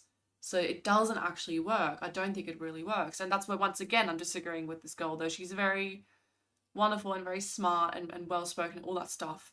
And I would totally respect her if I met her, but I just don't agree. Except who do we expect to be home? Women. We're like penalizing men and women. For example, if a woman wants to have a career, it feels like your side is saying, well, that wouldn't be good. Okay, well, she's also going to get life satisfaction from her career. In fact, there's a lot of acute happiness that often comes attached to a career. And the issue is that, like, men and women should have the... But you can see that she's coming from a good family background, and I would say kind of like a privileged position here, to the idea that you can even have a career. It's just not what most people do. Most people just work a job, then they work another job. Maybe they go a little bit up in within their job. But like if you're having children and you're working and stuff, like you're just not going to advance in your career, and that's what we see. So yes, in her social circles, it might be very real that women go and have careers, but in a lot of other people's social backgrounds, like probably most people, definitely the whole working class, it's just, what do you mean for, like, they're not going to understand what you're even saying. Like, what? You work at a supermarket and then you become like the manager, like what, you're the manager at like Domino's? Like, wait, how's that more fulfilling? Like, that's confusing, you know? What do you mean by that? You mean she might mean something creative, something artistic, something like that. But that's not going to be within reach of most people, of most women. The agency to choose both of these things, because they should both have access to it, right? There isn't a reason why we should tell men, women have to stay home, you must stay at work, you won't get a relationship with your children. You get a relationship with your kids for 6 hours a day. I don't think that that's better, right? Speaking of the capitalism, I think if you look at models that have like 32-hour work weeks, you have greater happiness amongst men, women, and children, because both parents are home with their children. And frankly, if a woman wants to not have a child, that's fine. That's her prerogative to do, right? You can still have great life. I can't believe she said, and frankly, like, that is so out of place. So anyway, yeah, I do think for the most part, and once again, it probably just does kind of depend on the type of person we're talking about. But for the most part, like, especially in my kind of family situation, and like, you know, yes, like having men around, like for me, for my situation, speaking from my experience, men spending time with children, the fathers spending time with children and doing things with children is great, and it adds a lot to the lives of children, because I think the thing that men and women will talk about can be really different. And also, the one parent that's with the children can get really, really stressed out and really exhausted, and the other parent can come in with like new energy and like new jokes, and maybe I want to go play hide and seek, where the other parent's like on the couch going, oh, I just don't even want to open my eyes. And it just adds much more nurture to the child's life, much more intellectual stimulation. And yeah, I think the father, I'm not saying it's always the father who's adding more intellectual stimulation, but I think it's certainly probably the norm, honestly. Whereas the mother might add a bit more structure. I'm just saying generally, this could totally be reversed, but I'm saying generally speaking. Was there like a blip? Anyway, the mother might add a bit more structure and like training and like, you know, more like maybe a bit more love and care, maybe a bit more homework sort of stuff. It just depends. So yeah, that's where I do think if possible we should have fathers spend more time with children, but it seems to be like that some men just refuse to do that, or that it's just not possible. Oh, crap. Life satisfaction and happiness from not having a child. I just want to say one thing, because she brought up capitalism. The nuclear family unit, I love the idea. Honestly, my dad was a stay-at-home dad for a while, then my mom was. They like switched on and off a little bit, which I loved having my dad at home. I thought it was dope. And I think it would be awesome if we could have a parent in the household, but the reality is feminism didn't stop that. It was capitalism. 1950s nuclear family unit existed because we were taxing the rich at 90%. We don't tax them anymore. Amazon and Tesla, they paid $0 in taxes. So I wish you could. I'm not really here to talk about economics. It sucks that she keeps bringing it in, but yeah, I mean, the whole tax thing becomes so tricky when you consider that there are like tariffs and there's just like GST and things like that on every purchase. Well, how do you even calculate at that point? It becomes like very confusing, and like every person you employ and you pay, you're paying tax on that. So the big companies are definitely paying a lot of tax. Is it perfect or fair? I just don't have a strong opinion on it. Is it their personal income that's not getting taxed? She's not even arguing that. She's saying that the companies aren't paying tax. I mean, this is sort of where I don't think it's good argumentation. I don't think it should be brought in. Could all be your trad wives that you want to be. I just don't know if your man will be able to afford the house to put you in the kitchen. You know what I'm saying? Like, we have to really focus on the capitalism part of it, because if you want to be able to have a woman at home with your kids, you have to be able to afford to do that. And a lot of people right now can't afford to, even if they want to. So before attacking feminism, we should be eating the rich. We should be attacking billionaires and taking back the tax money so that you can have your nuclear family unit. I wanted to speak on this one. Could you repeat the prompt for me, please? Sure. No career would give women as much joy and fulfillment as raising children. Okay. So I'm probably the oldest one here. Just turned 50 last month. So as a golden girl who has raised boys, I'm a boy mom who was a professional woman, and that cost me my marriage, thinking that the career was more important than the family. And so my position. I wonder how, obviously, it's getting very personal, but I wonder how that cost her marriage. So she had 2 boys. Obviously, that was in the marriage. It doesn't make sense that the marriage would have ended before the children were born. So she had the 2 boys, and then she went and did her career, and then that just was too difficult, too hard, and it broke the marriage. I mean, yeah, okay. And I guess also the whole boy mom thing, I was going to just say, I don't think it's that coincidental that there's boy moms on that side. Since when you have a child, you start seeing the world kind of through their perspective and through their lens, and you're thinking, oh, okay, I have a boy. Like, how do I make the world the best possible place? Like, what sort of people do I associate with? Like, what sort of girls would be good for this boy to marry? Like, oh, are these girls being raised in a way that I want his future wife to be raised? And it can definitely kind of really heavily influence a woman's perspective into this kind of anti-feminist direction, because of course, I guess their consideration is something like, but I want him to go and build a career and become like a high status male, and then have a wife who can support that and their children at the same time. That would be the ideal setup, wouldn't it? But maybe in some families, people don't believe that, and they think, oh no, like my son could marry a girl, she could do some work, he could do... I'm not saying every family sees it the same way, but I do think there is a tendency, and it's something that, the boy mums that I know and that I'm friends with do tend more in this... So hard to point your finger the right... Do tend more in this direction. They do tend more in the anti-feminist direction, where it starts to become very like, no, like the women need to kind of be in their place and do this, do that. And I do think it's heavily influenced by that. Position is from learning from the mistakes that I made to help younger women make decisions that they will be happy with when they're my age. And you brought up the word acute. There's nothing wrong with working. And I do want to say, we are not expecting the man exclusively works and the woman is exclusively home. Both of my parents worked and took time. You work it out for your family with your husband. That's all that matters. She brought up the nuclear family unit. Nuclear family means mom, dad, sister, brother, or whatever it is. It doesn't mean only dad works and only mom is in the kitchen. Generations ago, mom may have side businesses, do other things, sew, bake, whatever it is. You do what's best for the family. All I'm saying, as a woman with lived experience, who has been an executive, who has had the big bonuses and all of that, I promise you, having a son that is a Marine, working with my ex-husband to raise 2 boys that we are very proud of, one that's going to the Air Force, nothing will give you that fulfillment than being a mother. I'm telling you now, the acute accomplishments are great, but legacy trumps everything. Well, this is. I think that's very beautiful how she's phrased it. She's thought that through, and I believe her. Like, I believe that she feels that way about it. I wouldn't want to doubt her experience of her own world and things like that. I don't know, would your marriage have worked out if you weren't working?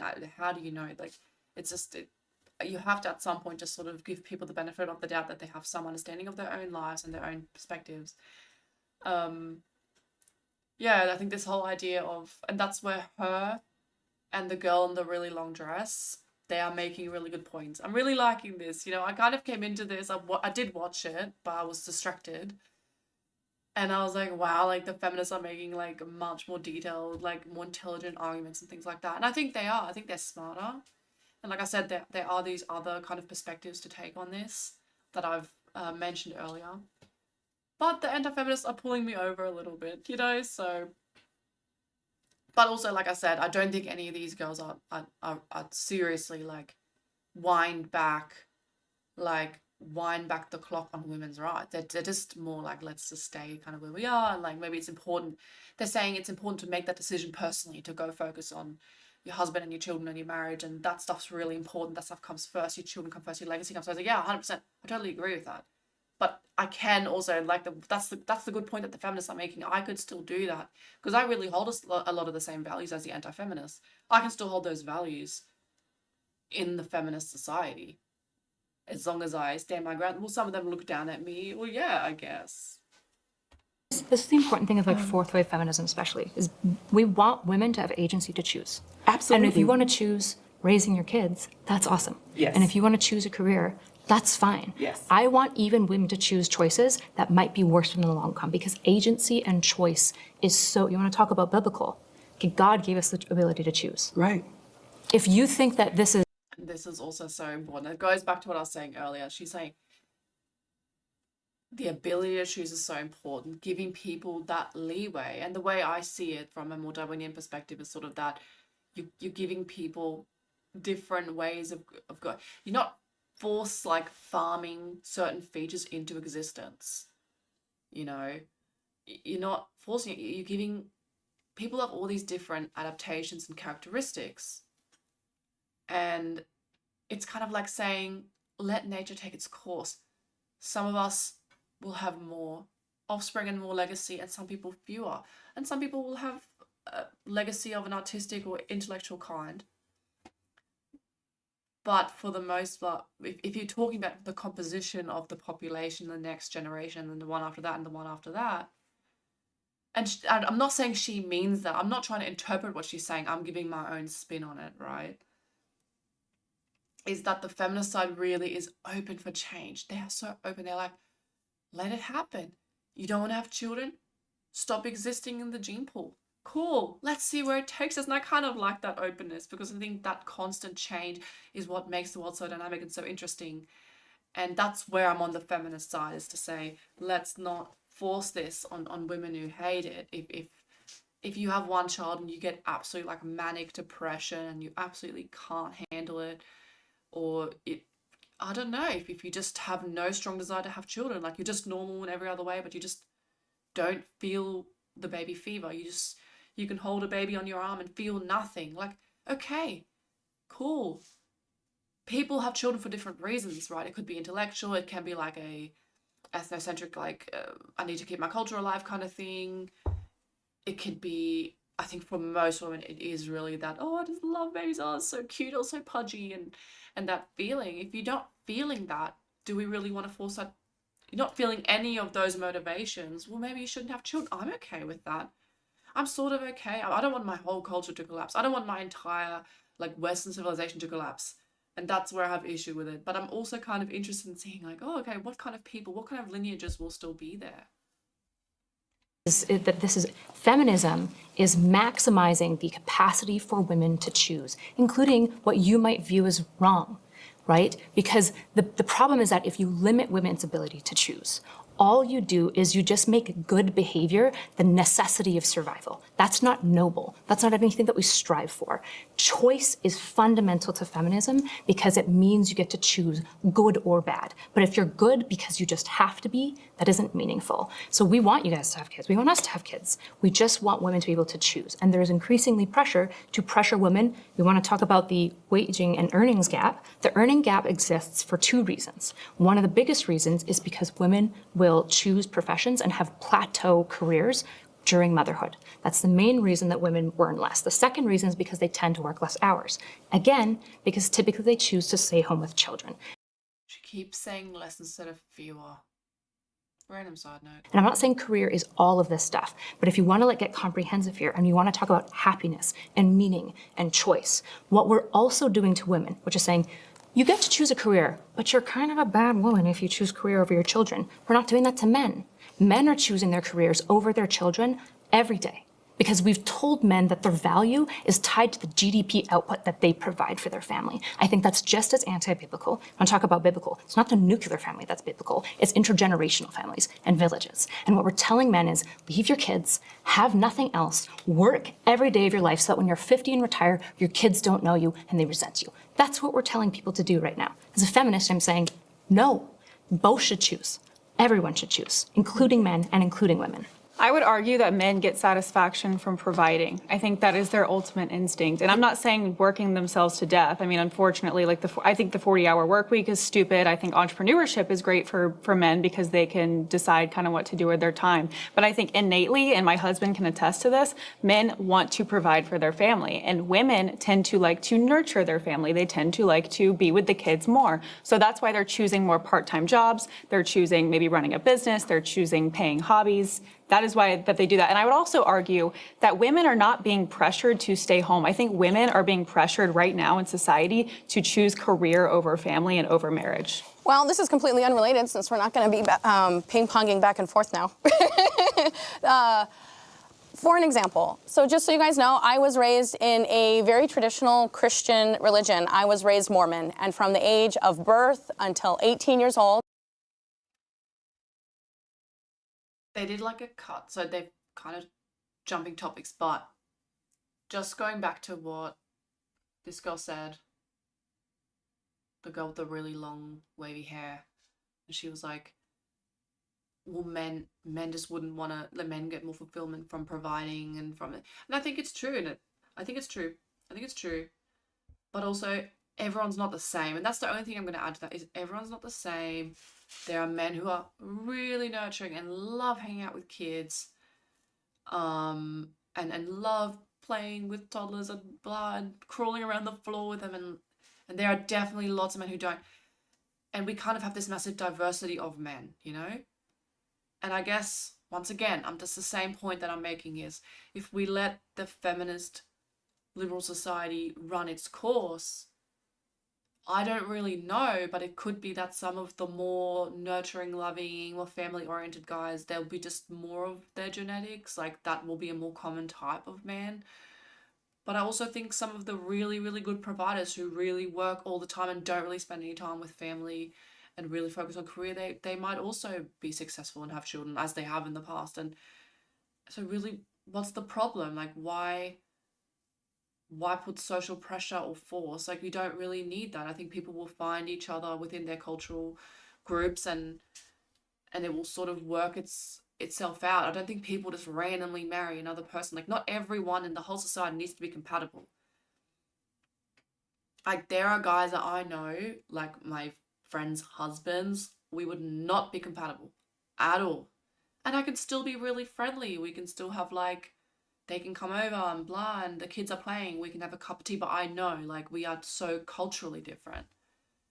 And I don't mean that necessarily even ethnically. An ethnic group is much too large of a term for that. But, like, I know women that they are basically living as a single mom, but they get the income from the husband, and that's basically it. The husband spends extremely few hours a week with the children. And I know women who cannot leave to go shopping and leave the children with the husband. I'm talking about like a Saturday. They cannot even go pack up the car full of groceries. They can't even do that because the husband will not be left with children. This is so foreign to me and my culture. But I also would never have really married someone like that. I think people are able to discern and assort themselves into couples that work and where the dynamic works, and that's kind of cool. We don't have to homogenize the whole culture. Everyone has to be like this. The fact that the anti-feminist side is being too simplistic when it's saying, well, women are kind of more like this. Yeah, they are, but there are exceptions. And I think having having the kind of freedom and leeway in society for people to assort themselves and figure out their own family dynamic is totally cool. Where's the problem? I was told that the thing that was going to make me the very happiest was having a family.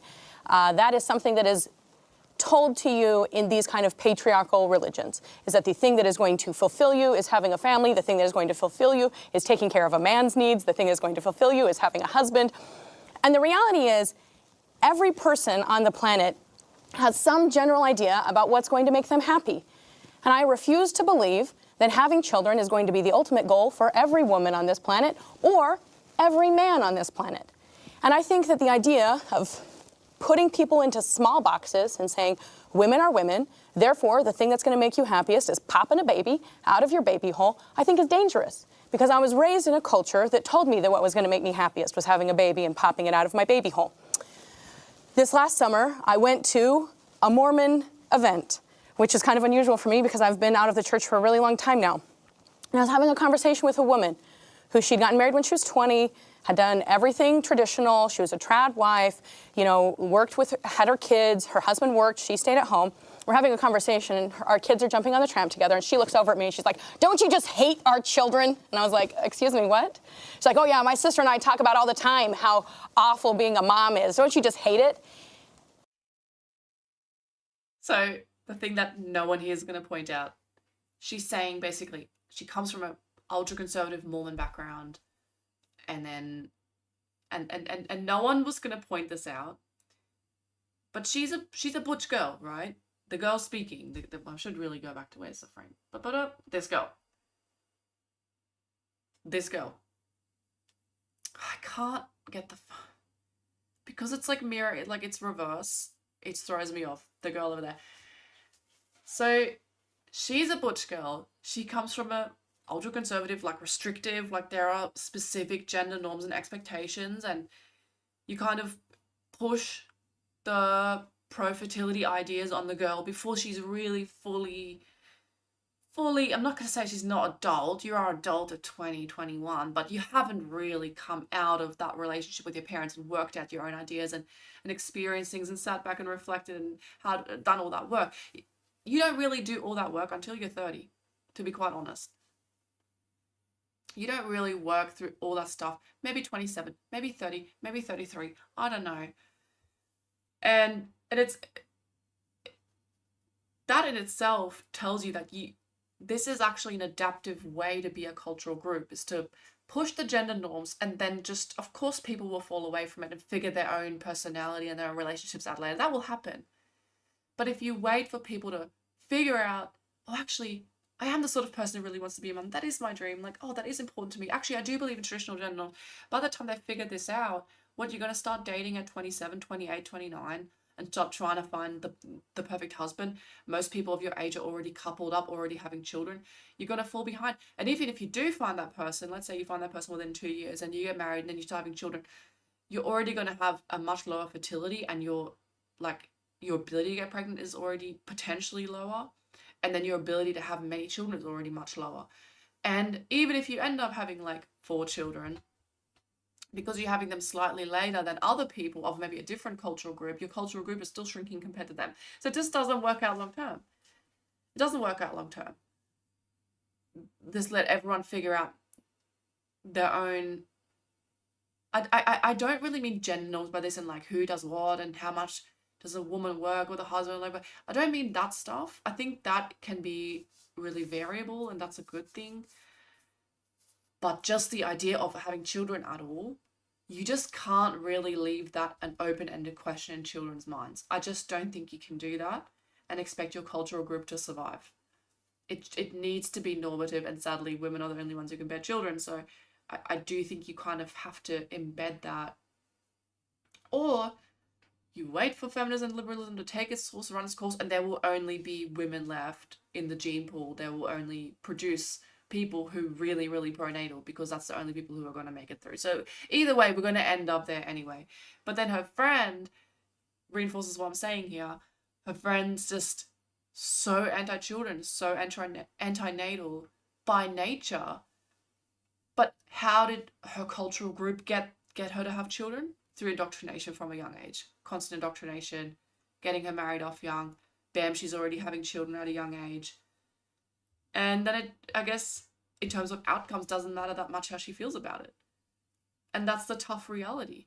How do you overcome this biological reality? How do you overcome that? I don't think feminism has an answer.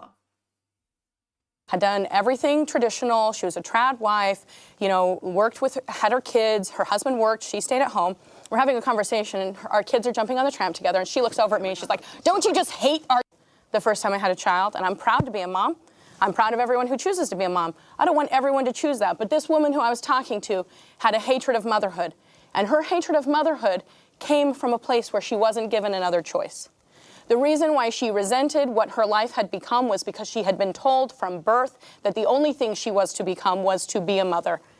Not me. I was whatever I wanted to be, and I chose to be a mom because that was a joy that I chose for myself. But I want you to know that I find children to be joyful, but not everyone does. But she was raised conservative Mormon, and she was told from a young age that having children is like the best. So she's not being truthful. I don't think she's fully analyzed this, and that's okay. That's okay.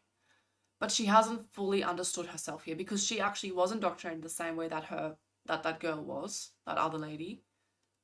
And she ended up still having children. So who knows? Who knows what that's done to her?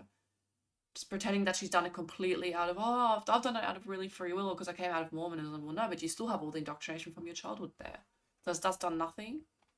And teaching every woman or every man that what's going to fulfill them in their life is children, I actually think is harmful. Because what happens when it turns out you have a kid and that doesn't fulfill you? Well, then you're a mom hanging out with me, watching our kids jump on a trampoline, thinking to yourself, I really hate being a mother.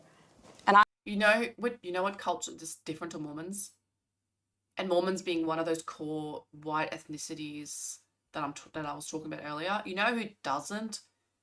You know who doesn't teach people that being a parent is the most important thing and will fulfill most people? You know who really values and elevates celibacy? You're probably already guessing.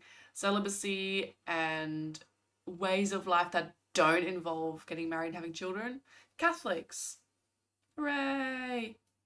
So from that standpoint, from a feminist standpoint, really Catholicism could be quite attractive if you're interested in any of that, theologically speaking. But what happens to Catholics as soon as they have a taste of modern technologies, the pill, and a bit of sexual liberation and a bit of this and that?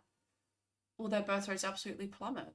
It's very, very low. And that seems to be, I'm not sure if that's an ethnic thing or a Catholic thing. Probably a bit of both. The Hispanic world, very low birth rates. Mediterranean, Spanish, Italy, Greece. Greece is not even Roman Catholic, but like, okay, Orthodox. Maybe I should have left them out. But it's a similar sort of cultural realm, right? Southern Germany. All those places. Yeah. I would like to avoid that because I think that there is joy in children. I think there is joy in that. But it's not for everyone, and I don't want to teach every woman or every man that that's how we should be. The same could be said about feminism, right? So like kind of what she was saying, I almost lost my marriage from prioritizing a career. And I had gained very masculine traits. Like I wasn't serving my family. I wasn't paying attention to my family's needs. I wasn't prioritizing having a child. I'm going now into my 30s and finally at a position where I'm like, I'm all in to serve my home the past year. So I wasted all this time chasing after career and once again almost ended up a divorced woman. But that has nothing to do with feminism, right? Because feminism allowed her the opportunity to... But also you're African American and like most of you guys end up divorcing and not being together. Like they're all saying it like it's because I acted this way and because I was like doing career. Like, but wait a second, there are like so many different approaches surely within the African American community, and there's just a massive problem. I mean, if you might consider that a good thing. I'm not saying it's good or bad. It's just it is what it is. They don't stay together. They don't really have very long-term relationships. So is this even the same conversation? Are we talking about something completely else here? Like, is the interpretation correct that now I need to serve the home? Like, she's obviously taken all this Christian rhetoric and using it in a way it's not really comprehensible what she's saying. She stay-at-home mom that looks after the child all day. Like, that's all fine, of course, but like, have a career and the opportunity to have a child, and she chose what was best for her, and she may feel that that's what ended her marriage, but I don't believe that that's what ended her marriage, because her husband was involved in that too. There were two people in your marriage. You know, he could have probably been involved. If he felt that that was a problem, then maybe that's a conversation that could have been worked out. But I don't believe feminism is why your marriage ended.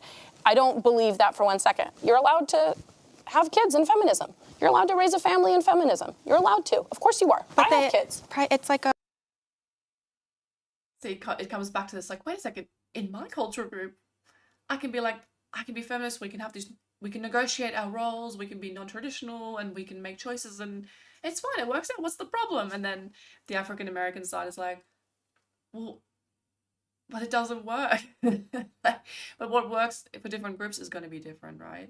It's not an optimal, I just don't think a liberal feminist society is optimal for African-Americans at all.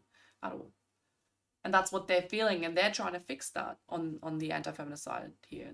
And that's, I feel like it's kind of a different conversation. It's not really strictly to the topic that's meant to be, but it's interesting. It's about children, it's about serving others. It's about serving your home. Feminism is it's me. It's about prioritizing my needs, my happiness, right? It's about going and getting things done that will fulfill me, like a job and a career. I was just wondering, like, But that's not limited to feminism. That is like all of leftism all the whole time. Like even the whole trans thing, it's all about, well, who am I? How do I feel? How do I fulfill that? The whole, am I gay? Am I bisexual? I'm going to figure out my sexuality. This is not limited to feminism. Like this is just leftism generally speaking. And I'm wondering if you can take feminism and like decouple it from this hedonistic, like self-actualization ideology. And I suspect you can. That would be actually interesting to see, like, can we just strip all that away? Like, what's actually left? saying feminism pushed me to get a job, right? Like, or do you think it might be more the system that we have? Yes. We need money to survive. Right. I think that pushed you more to getting a job than having equal rights. Did you need to get the job? No, I don't need to go. I don't want to interrogate your guys' lives. Like, you guys get to make the choices that you guys want to make. The problem is when you take your story and you tell other people that that has to be their story, right? So when you say, I regret it because that's fine. That's fine that that's your story. What do you guys think is the one regret of men who are dying in hospice? Not spending enough time with their children. Why don't they? Because they sacrifice. Because they're expected to provide. Men don't So if innately- both are staying home, though, who's going to provide? But the issue is that both can provide. That's what almost all families are doing. So if both of them are gone, then daycare is raising the children. Well, that's an unfortunate issue that we could go back to capitalism. We can talk about issues as far as like providing UBI or providing free healthcare or allowing villages to raise children. I'm with you on these things. But the idea is what you're trying to do is saying men must provide, and you are dooming men and women to the same lives that they have reported saying, I'm miserable. So many women, for example, do you guys know about the gray divorce rates?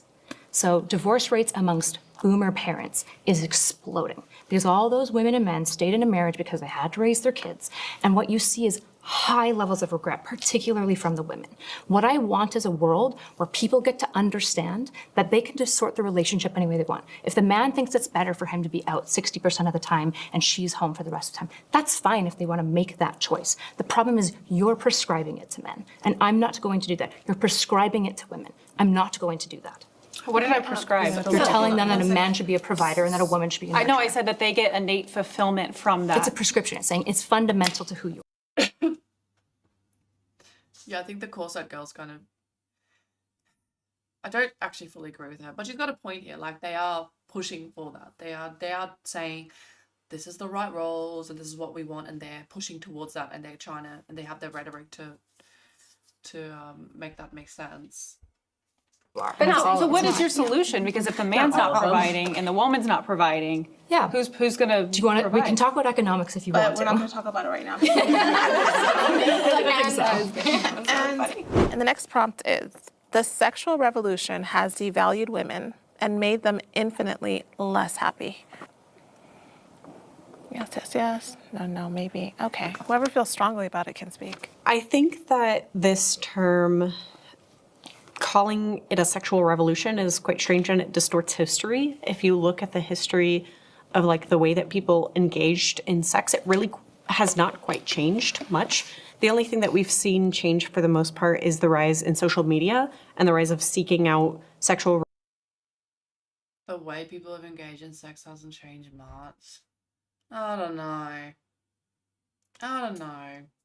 I mean, people's like innate instincts and desires and stuff like haven't probably changed that much, but like there's pornography, that's probably changed something at least. I mean, at least consider it, and then obviously contraceptives. That's gonna change the way people engage in sex because even if like women's instincts are the same, the outcomes are not the same, right? So you know have very very strong desires, or you're ultra attracted to a guy, you have sex, you actually have a chance of falling pregnant, like a good chance of falling pregnant, and now it's like extremely low chance. There's still a chance, but much less likely. So no, I don't think the way people engage in sex is the same. You're not running the same risk, and at some point people are making a calculation. And I think young men make a calculation about, well, what's the likelihood I'm going to get someone pregnant? And obviously they were back in the days willing to still do that, and teenage pregnancy rates were pretty high. Like the risk was taken by plenty of people, and also by the girls. But maybe we're not far along down the track to actually change people's like instinctual behaviors just yet very much. I think there are some people who do make calculations based on that. They're like, okay, my chance of falling pregnant is extremely low, therefore I'm going to do this behavior that I would have not otherwise done. I do think that's the thing. I do think women have been sexually liberated in that sense. Like, how can you deny that? You don't think there was an explosion of like casual sexual behavior in the like late 60s and 70s and stuff like that? I mean, that was a thing, was it not? And a lot of the taboos, yes, they're still sort of there, but they're just not as strong. Anyway. Relationships through that, because you can go back through history and look at like the Greeks and the Romans. They were very openly sexual. People were having sex in public. Like it was not a private thing. It never was. And it really only became like this private thing when you look at like the rise of like industrialism in the United States. Everyone was having sex in public? I don't know. I mean, this is just this one girl. The other girls who have been like spitting facts and like it's been pretty good and pretty interesting and stuff. But this, I mean, what on the pottery? That's like cartoons. I mean, that's really like, it's really like their form of porn, really. I mean, it's like, ooh, that's naughty. Oh, I'm gonna giggle at that. Oh my gosh, I'm gonna like send this pottery with like pornography on it to like my friend as like a sick joke. Like, I think it's more that sort of stuff. It's on like what the bathhouse has like sexual scenes like on the side, and people really are interested in porn a lot, and it just shows up. It's not like a modern thing. I mean, that's any depictions of that sort of thing, I'm always gonna draw interest, and that topic fascinates people, I guess, on their mind a lot. But that doesn't mean people like what you're saying, like the governor and his wife are having sex in the street. What are you talking about? I don't know. I don't think it was that open. It's probably, yeah, I just can't really comment, but I just think it's more just because we find their pornography preserved doesn't mean that they were literally doing, that's a depiction of what they were literally doing in the street with their wives or concubines or something. United States, and you see sex become like commodified, and it became like a dirty thing with also the rise of, you know, like religion and Protestantism in the US also kind of deepened.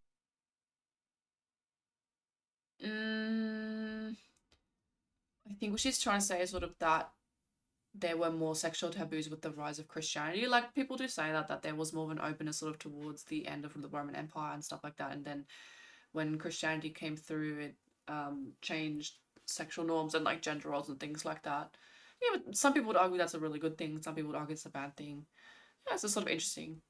It, and it became a weapon used against women. And I think that we've seen the pendulum go from like being hypersexual in the past, where sex wasn't like a commodified thing or it wasn't a demonized thing, to kind of going through this period of like demonizing people for exploring their sexuality or things like that. And now we've kind of come back out the other side where some people abuse it, some people don't. And I think that you have to have moderation. I've said this before, like as far as devaluing women, I think that the problem with devaluing women who are open about their sexuality or commodify their own sexuality and take control over it is a problem with patriarchy, and I think it's a problem with misogyny. I don't think it's a feminism problem. Well, I would say that when you like put yourself out there to be overtly sexual, and you don't give men anything to work for, so you lessen your value. So if you want women to be valuable, then having a lot of sex with men, being just out there, not caring about how you present yourself, that is not going to make you happy. You're actually sadder now. You're not. She's at least been clear on her point, which I really appreciate. It's so hard to like respond to this one and not being very clear and open. Like, so the feminist girl, so they're talking about like the kind of sexual market and how sex is treated in terms of like an exchange of value. Yeah, it's sort of crazy that that is such a big topic, but it is, I guess, a huge topic for people.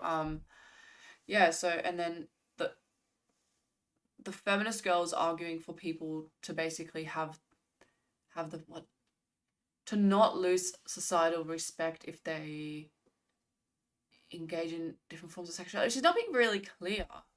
She's not being really clear. So frustrating. I really don't want to get this wrong. What is she actually saying? Like, that was not really clear to me. Kind of come back out the other side where some people abuse it, some people don't. And I think that you have to have moderation. I've said this before, like, as far as devaluing women, I think that the problem with devaluing women who are open about their sexuality or commodify their own sexuality and take control over it. I think she's talking about things like slut shaming and kind of modesty standard. She's saying it's a problem that if a woman is overtly sexual or uses her sexuality as a commodity, then she shouldn't be devalued. I think that's what she's trying to say here. I'm not sure. Never quite get that. I never quite get why the feminists stand for that. They just seem to be generally, I'm not sure if they're working off like a basic principle of just being open for people to kind of go whatever path they want to go down and let nature play out. But if that's the path, I'm sort of for it. Not because I'm for every path, but because I'm open for people kind of dispersing into different directions, and I'm open to kind of experiencing that evolutionary bottleneck. Is a problem with patriarchy, and I think it's a problem with misogyny. I don't think it's a feminism problem. Well, I would say that when you like put yourself out there to be overtly sexual, and you don't give men anything to work for, so you lessen your value. So if you want women to be valued. Okay, so she's being a bit more clear. She's advocating for a social dynamic in which women basically put a guard up in front of their sexuality. I guess that could be through behavior and clothing, right? Things like that. And maybe what they kind of expect, on a date, or what they expect when they're going out with someone. And she's saying we need to have more guards and more limits before we give sexual access to men, because that would make society better. And I think she's kind of right.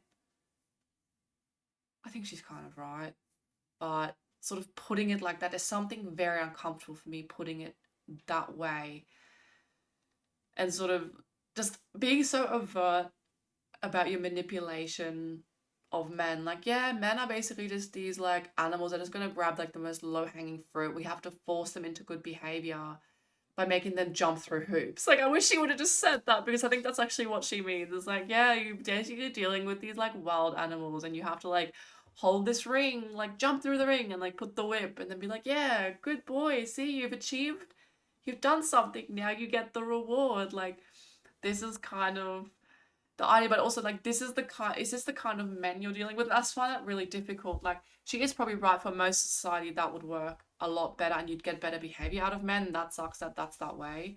But then there are other parts of society where like a man will want to marry and start a family. There are men who want to get married and have children. That's like their biggest dream, and they will just be happy to do that.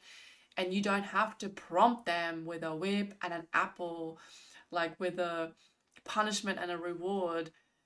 and otherwise they'll just have sex with you and just walk away to the next woman. Like, you know what I mean? Like, what kind of men are we dealing with here? And I think that once again it comes down to you're just dealing with different subcultures within what we think of as a society, but really there's many different groups who really don't mix very much. And her approach might work, and her social group, really what she's saying is telling you more about the kind of social the kind of cultural group that she comes from, and the feminist may be coming from a quite different like cultural group where if the men don't look down at you for like being pretty sexually open or even sexually pursuing, they might understand that and not see that as a, oh well, this means you're just gonna cheat on me and be constantly pregnant by all these different guys. Like there might be other cultural groups where a woman can show interest and can be sexual, and men and women kind of hold that standard between them, and it's not always like the man will just pounce on that instantly. That's kind of more my cultural group. Like I'm obviously quite different to this lady up here, and that gives women a lot more freedom, but that's just not something that most women are ever going to experience unless you're from certain, and honestly probably more European cultural background. Than having a lot of sex with men, being just out there not caring about how you present yourself, that is not going to make you happy. You're actually sadder now. See, like to her, and I love the way she's dressed, like to her it's like, oh, I'm respectable, therefore I've got to wear like these really respectable clothes and have my hair like really neat and have like the really nice makeup and the really nice earrings, like everything's matching, everything's nice, like that's going to show the world that I'm respectable, right? Whereas in the sort of cultural group that I'm from, it's like we had girls, I went to a school that was like middle and upper middle class at some point, and it was just nuts. We're talking about very educated, very smart, very hardworking. Not everyone had all of those features. No, okay.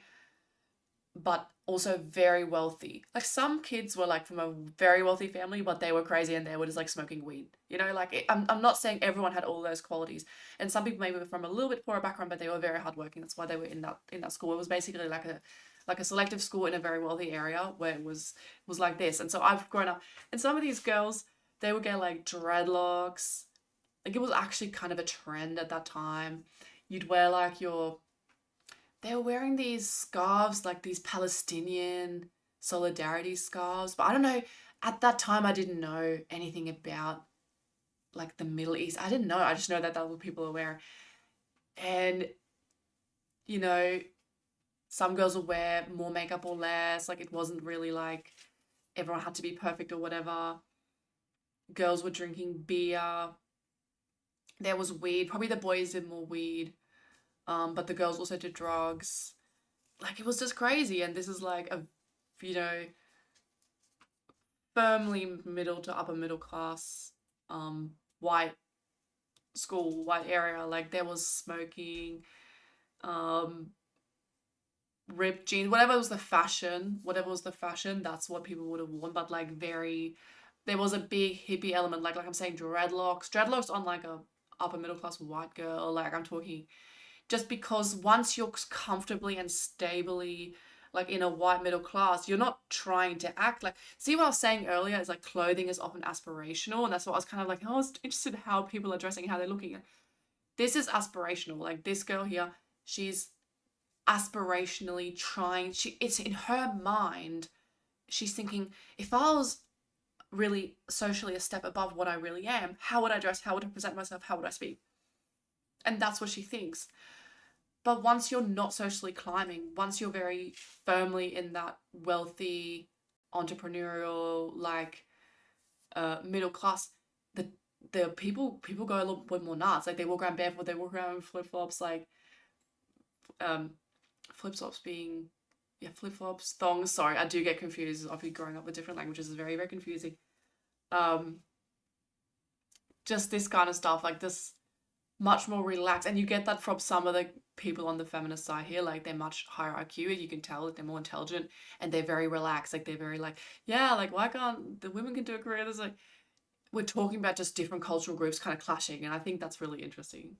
you're not happy. And I think that, women tend, like all species, one thing we know is that we're here to be with each other. You can try to look at it like we're not equal. We provide equal value. And men can do things that women simply can't. You have, like, you... Can I ask what? What can men do that we can't? I mean, men build everything. We don't. Men protect us. They fight wars. We don't. What do they protect us from? Other men? No, women have always fought in wars. Women have built so many things. Yeah. So many things. But in the world, like the Women roads, also weren't allowed the to. buildings, the architecture, men do all of that. Women Men were are the also a part of geniuses. it, though. It's way more male geniuses that are female geniuses. That doesn't answer the question, though. The question was, what can they do, not what have they done? Well, she's answering the question a little bit, but you're saying like they're more men geniuses. They stopped us from reading. They stopped. I think she is answering the question. Like she's doing all right, Us from going to school. Okay, The first black woman lawyer now, wasn't allowed to practice law. She got her law degree, but she wasn't allowed to even practice and be a lawyer. They stopped us. But that's from not this what stuff. modern feminism is about. That we have surpassed that already. You guys. See, again, they're saying, but all these issues have already been resolved. Now we're at a place where we're comfortable. They're not really anti-feminist. They're just like modern feminism, like the current push. But what these kind of current feminists are trying to do is prevent any slip back into what they would consider, like, women not being allowed to work, not being allowed to study, not being allowed to have credit, debit cards, I don't know, all that kind of bank accounts, that kind of stuff. They're trying to prevent a slip back, and maybe we can still advance a little bit, like tweak a little bit the social norms. And then the anti-feminist side is saying, but it's not even an issue. Like, it's not even on their radar that anything needs to be changed or anything needs to be maintained. That's not on their radar that anyone would want to be pushing this back. But I think there is a movement trying to push this stuff back. You guys can read, you guys can vote, you can do everything you want to do, and you keep making issues. This is why you always talking about the patriarchy and capitalism. You feed it, okay? Why do you think that you are a feminist in the first place? They wanted you to work. That's what they wanted you to do. They wanted 2 people in a household to work versus 1, right? But you hate the... And that is such a good argument. I love that, because it's like, yeah, you are feeding the system with like more workers, which is wage suppression. She's not saying it exactly like that, but like more taxes. Like, this is true. This is like, you can be anti-capitalist and kind of like be a stay-at-home wife. It's not really being anti-capitalist as such, but it's more like, if you see the state as this just leech on people that's like doing that's if you don't agree with everything the state's doing and the way they're allocating funds and allocating money, I think most people don't agree with it. Like, if you're really not happy with the program that the elites are trying to enact on the population, what better can you do than just keep your tax money just out of it? If you just don't work, you're not paying tax, you're not at least feeding the system that's trying to denigrate you, replace you, manipulate you, push all sorts of Ponzi schemes on you and things like that. I think it can be a really rebellious stance where it would be cool if both sides could have sort of find common ground there, but I don't think they do. You hate capitalism, but you serve it. You would rather serve capitalism than serve your man, the man that was put here to protect you. Yeah, but does your man make enough money so that you don't have to work? This is my thing. If we're talking about family units, these are 2 people. They get to decide what happens in their unit. And reality is, some men are not going to be able to provide all that they can.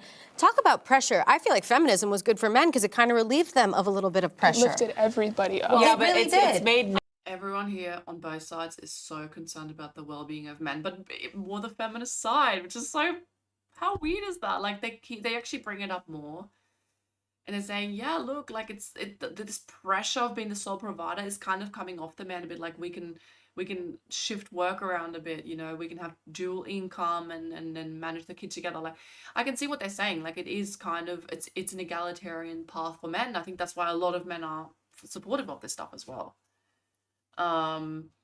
Whereas the other side, sadly, the anti-feminists don't actually make that case, but, they could say, well, maybe not all men should get married. Maybe some men, if they can't provide, maybe they shouldn't be married. Maybe they're not capable of, maybe they're not the kind of men we want to be having babies, but they're not willing to go there. They're not willing to make that argument. And I wonder if that's because of like a Christian kind of anti-eugenics culture. Like, Christian culture really rejects kind of biological and eugenic kind of discourse, but really that's what they're doing. And so much more depressed than ever. It's made them weaker. I think they just don't like the fact that now they see, oh, women can be as good as us because now that we're allowed to have all these rights, we're graduating from college more than they are now. Why do you have to be? Because we live in their world. And I'm saying because we live in this world with them where they are suppressing us, their bar is up here. If our bar gets lifted, so does theirs. Our bar gets lifted, so does theirs. Why do women need to be less than men? Yeah. Women are not less than men. They're different from men. We provide equal value, but we're different. You can't, it's no way that if you got a man that's your age, your height, whatever, he's going and you race him. You're not going to beat him.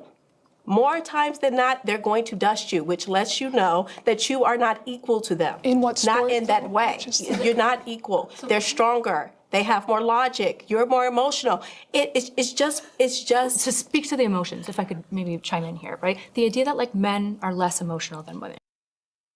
She was cooking here until the emotions. She was spot on until the emotions. It sucks, you know. Once again, not really thought through points here. Like they're stronger, they're quicker, physical stuff. Yes, because they're like kind of bred for like combat, you know, like and things like that, and competition between men, and really, really hard labor. And then they have more logic. I would still say yes. Like testosterone enhances certain cognitive functions, and they have got it like developmentally from the get-go. That doesn't mean that there's not still like quite a large overlap, just because people vary so much in cognition. Like people distribute so far, especially men, they're gonna like distribute like this, and then women are kind of gonna be like slightly lower and less distributed. That's all. So yeah, like, but when you get to like very, very smart, like very, very good thinkers, they're gonna basically all be men. But you can still be a woman and be like pretty good.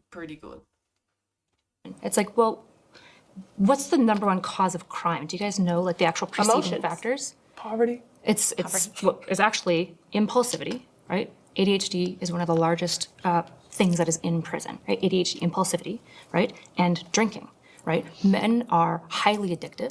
They're suiciding at a higher rate than women are. The idea that men aren't emotional is again the type of prescriptive perpetuation that is bad for men. Anger's an emotion. That's bad for men and it's bad for women. Men are emotional, right? Women are emotional in different ways. You're right. If you talk to, for example, a trans woman who's gone on estrogen, for example, a lot of negative emotions begin to emerge, more specifically like I think she's giving men too much grace here, like still. And again, and like funny that the feminist side is so pandering to men still. It's crazy. They keep bringing up how like, yeah, but we're trying to uplift men and like this benefits men and like, oh, like men are just as emotional as women. It's like, it depends. Like I think they can decouple more, like they are able to do more rational and logical thinking, but when it comes to emotions, I wouldn't be surprised if men feel strong. It depends about what. Like if you see a baby or an animal suffering, I think a woman's going to feel stronger emotions. Like certain parts of the brain, like empathy and nurture, that's going to be stronger for a woman. But like ego, like you attack someone's ego, a woman's going to take that a lot better than a man. Men are going to really, really struggle, like respect, like the sensitivity about like, oh, you're respecting me right now? Like, is this other man respect me right now? That stuff is that's where men are a lot more emotional. Obviously anger, obviously aggression, sexuality, like that's not an emotion. Like, oh, I'm really horny. Is that an emotion? I mean, that's gonna be like way, way, way stronger in men. Wanting to hurt someone, wanting to kill someone, all that kind of stuff's gonna be way, way stronger in men. Where are women more emotional? Where's it even coming from, that stereotype? It's certain emotions, perhaps. But for the most part, I think women are always looking around and trying to knuckle under and trying to fit in and trying not to upset anyone.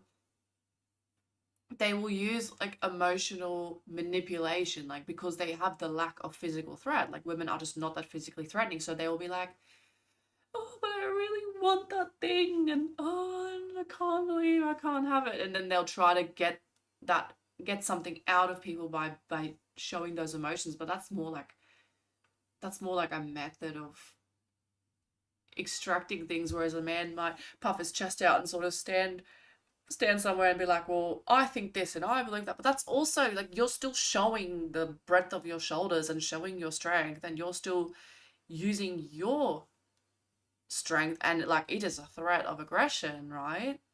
Even laughing and humor, what does it do? What is humor? Like it's playful aggression. You're saying, "Ah, see, I'm aggressive. I'm aggressive. See, I'm doing jokes. Ah, look at this thing. Oh, that reminds me of this." Like men will joke and be a lot more humorous. Some women are a lot more humorous than other women. Yes, but in general, men much more humorous than women. And what is that? It's a show of, see, I'm witty. See, I'm smart. See, I'm aggressive. See, I'm quick and I'm clued in. I'm willing to say something that upsets people a little bit, right? Like, whereas a woman is gonna do other things to get her way socially and to make sure that sort of social order around her is maintained and things like that. Sadness. The issue is that we all act like logic devoid of emotion is wisdom, but that there's not even a historical precedent for this. If you look back to like some of the original writers of wisdom, you talk about the Spartans or the Athenians, they loved their feelings. These Spartan men were so passionate about one another and the things that they fought for that they openly sobbed. That's what original Stoicism is. It's an acknowledgement of the feelings and a drive for action and through it. You take away a rat's ability to feel emotion, it starves to death in like a week because emotion drives all of us. Men aren't more or less emotional. We're all emotional. The issue is that, yeah, they have testosterone. They're always going to lift things heavier than I am. That's why they're disproportionately represented in labor fields. But the issue is that A, technology has balanced those things, and B, the idea that men are just better, men just, by and large, because of X and Y, have a little bit more dimorphism at the ends. They might like perform really high here. They're also really, really important point and made like right at the end of this video, but yes, like I was saying, men just distribute more widely on pretty much every trait. Proportionately represented in some of the most disabled individuals, some of the most addicted individuals, some of the most homeless individuals, right? And so this idea that we're like putting like women below men because like we tend to be kind of, I would argue, more balanced creatures, I think is disserving both of us. I don't think that's But we're not putting women under men. Yeah. We always, like, I was talking about this earlier, where we're always constantly, like, obsessing over this hierarchy on, I hear it from feminists a lot, where it's like, oh, well, men aren't. Straight back into a straw man. Just notice that? Again. They are not able to put forth their worldview. At least not her. Better, like, you know, women are under, like, the book The Second Sex. Like, this hasn't come from women who were happy being mothers and anti-feminists, anti-suffragettes. They're not saying that. It's always the feminists that are saying this. So I'm just like, why are y'all so obsessed with trying to be men? Like, why can't you just be good women and enjoy the roles that we're supposed to play, which is mother, a mother, because a man can't fill the mother role. That's why. So I just don't understand what the problem is and why you guys are trying to be men. Wait, is that the only role? We're not trying to be men. Wait, no, is that the only role we play though, as mom? That's it? No, I just threw a role, like, you know what I mean? I just threw a role out there that man cannot fill. I think I'm the most masculine one here. I'm not trying to be a man. I'm just more questioning like what is being a woman? Like what is that gonna look like for me? And it's not that I think that I'm better than men, it's just like even just saying like men are more logical. It's like I think men have been taught that their emotions are logic. Then it's not that they're more logical. They're not better decision makers. They're not the ones running our households. It's women that are running the households, you know? I would. Yeah, that's why households Do you see households that are led by women and versus single households that are led by men? Men do a better job raising children by themselves. You don't get to Single households led by women are creating YNs that are in the Black community. Women do that, okay? Yeah, once again, we're going into this whole, like, there's different cultural groups and they have really different problems and they're living in their cultural group and solving their problems and really, really trying. And then that doesn't necessarily blanket work for every cultural group though. And with the whole, like, single dads do a lot better than single moms. Like they were saying earlier, like, child custody is just assigned to the woman almost always. It is actually changing more and more. That's more and more 50-50, but like where you have data is from the past cases, right? So it's almost always given to women, and like the kind of families where there's a lot of divorce, it's probably going to be a lot of issues, probably a lot of financial, we know the data is just a lot of financial issues, a lot of problems. And the cases where the custody is not given to the woman, there's going to be a good reason for that. It's going to be the man is much more capable for some reason of taking care of that child than the woman is. That's not going to be like your average person. That's going to be, and like I said earlier, maybe the woman has a particular problem. And the man might also be the kind of dad who's like, no, I want to take care of my children. I think I can provide a better home. I think I can, I can have the car, I have the home, I have the resources. So there is this sort of argument. It's not that the average man is better at raising children than the average woman, at least that's how the argument goes. But in those very few cases that are not representative of the norm, an obviously much more capable father is given custody. And so it's so skewed a sample that it's not representative of if you just on average gave men custody. But I just don't know if we know the potential outcomes if we just gave men custody. Let's say a child's no longer breastfeeding, a child is weaned, a child is like 2 years plus old. If you just by default give a man custody, I think you would see much more varied outcomes in that. Men provide structure, they provide discipline, and that's within the woman too. So men sound like great mothers. Is anyone on this side passionate about this particular prompt and would like to speak? Yeah, they are not, like, the anti-feminist side is not in agreement. They're saying, some of them are saying it's really important to focus on, like, your role as a mother and wife, and, like, the one even saying the man cannot fill the mother role, and then the other one saying that, oh, well, single moms do a really, really poor job, and, like, yeah, so it is a little bit convoluted what they're actually saying here. On it. I did. I wanted to say something with respect to the lesbian because I can't identify, but I think the flaw with feminism is the expectation that we are supposed to be the same at all.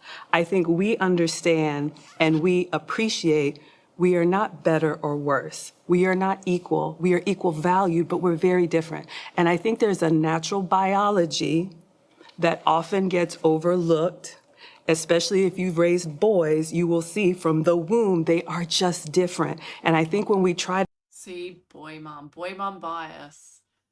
But I'm not saying it's necessarily wrong. It's just, she's never, like, adopted the perspective through the female child, which would be interesting to see how, if she would have different views, if she'd raised daughters. I think she would. But the whole, like, biological realism, once again, it is true, but I guess the whole point is, like, okay, but there's so many exceptions to that. So how do you deal with those exceptions? to put them together and say, anything you can do, I can do better, we're setting ourselves up for failure. And you made a comment earlier about women are better in every way than men. And the question that I would have is, I didn't say that. I'm sorry, you said something I didn't about... say anything close to that. I agree with you that I think the sexist, I honestly, the men versus women sex thing, I think it's silly. I think these traits, human traits, are human traits. Some were nurtured more in this person, some were nurtured. Like my dad being a stay-at-home dad, he was much better mother than my mother was. I am so sorry, Mom, if you see this. But he just was. He was a better mom than she was. And sometimes that's the case. Forget the gender role stuff and these are all human traits. You either are a gentle, nurturing, organized person who wants to take care of a kid or you're not. And that doesn't go man, woman, that goes person. And I will say, not every woman is a mother. Not every woman should be a mother. And not everyone, right. But I would just say this, find me the society of women that are doing it by themselves. I would love to see it. Exactly, it doesn't exist. Why though? Because we are not able to sustain. That's maybe the only time, and then we're at the end of the video, but it's probably the only time this really tall lesbian girl here actually being really open, being like, oh, but why? But tell me, she's trying to prompt more from the other side and not just being really defensive. And I thought that was really cool. That was kind of a cool moment. We live in a safe civil society because the men have made an agreement amongst themselves to not blow it all up. Ah, yes. Yes. The constant threat of male misbehavior and male violence. Remember I was talking about you're holding the hoop, you get in the wild animal to jump through, you've got to sort of control them, you've got to sort of feed them carefully, right? Make sure that they're fed, don't go near the tiger when it's not fed, that kind of stuff. It's this kind of mentality around men. And I'm not saying it's necessarily wrong, that's their experience. But yeah, this sort of idea, and I guess it is something that she said, men have made an agreement with each other.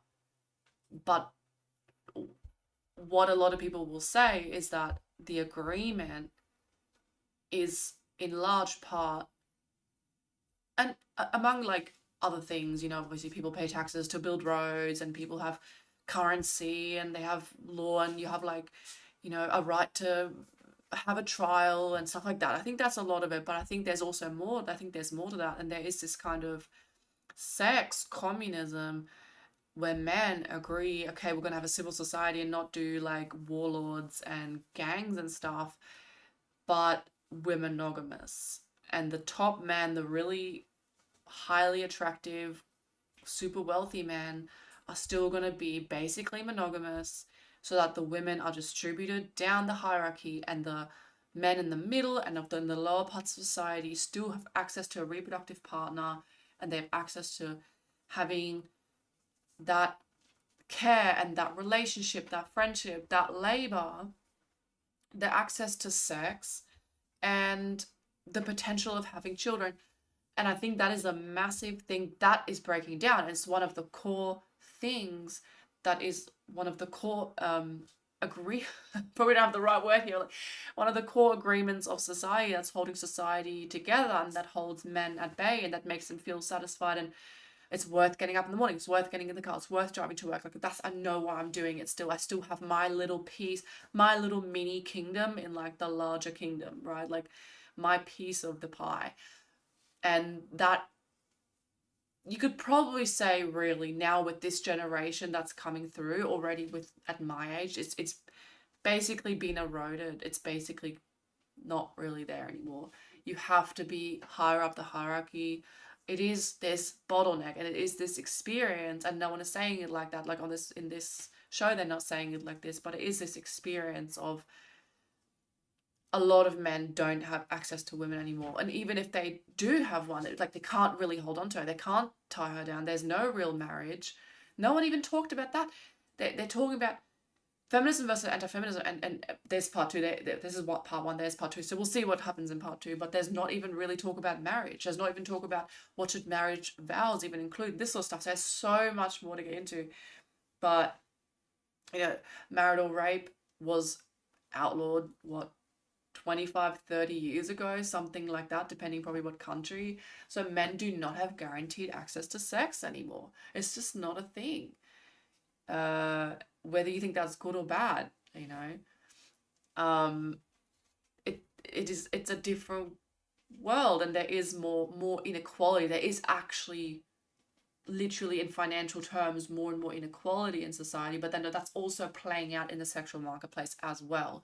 You have to be very good looking, very charming, or very wealthy to get a much higher proportion of the women, who then are not going to distribute down. They're just not going to settle for the much lower ranking men anymore. And you've got to see a little bit of positives and negatives in this. Of the positives is that you're just going to get a lot of deleterious genetics that are just sort of weeding themselves out. Like maybe society's sort of had enough. Maybe we're like, wait a second, people are so like so maladaptive. Like you can't even climb up a tree. Like you're morbidly obese. You're like low testosterone. You can't even grow a beard. I mean, what's going on? And I'm not saying that's only towards men. I think men can also see that towards women. I think a lot of men think women are just absolutely disgusting. And I can see that. I can see it both ways. Drive around, like try to zone out of what gender you are. Like try to zone out of, I'm a man, I feel this way. I'm a woman, I feel this way. My husband and I, because I sort of see things through my husband's perspective and my perspective because we talk. We're driving around, went to the nearest city to us. And we're driving around there because we're looking for a spot to park. And it was like was it like a Saturday, late morning on a Saturday, like everyone was out, and all these groups of men that usually would have been at work, usually wouldn't see them around. They were walking around, and there was women, there was men, and they were really not that different in terms of just from a distance. We were just in the car. These men, I mean, for me that was kind of shocking. I'm like, these men, were talking about men between like 20 to 30 sort of year old, like young men, and they were just, some of them so fat, so short, so fat, so unattractive. And the women too, I'm not saying that. It's both. And I think it gets to a point, and some of them look good, and some of them look completely like average, which honestly isn't great. And then some of them so fat, horrible, like, and I think there's just a lot of people who are just opting out of this. Where's the attraction? I think people who are on that level, they're kind of just like done. There's not much the dating market has to offer, and they're not interested in anyone on their level either. And that could be part of the conversation, but it's probably not going to be. So we'll see what part 2 does, but definitely not today. Good night, everyone. Hope you enjoyed. If you enjoyed, please consider, subscribing, bells, following Telegram, all that sort of stuff, because then you'll see when I go live, and I'm trying to go live around 8:30 these days, but it could be 9. Between 8:30 and 9. Yeah, so stay tuned.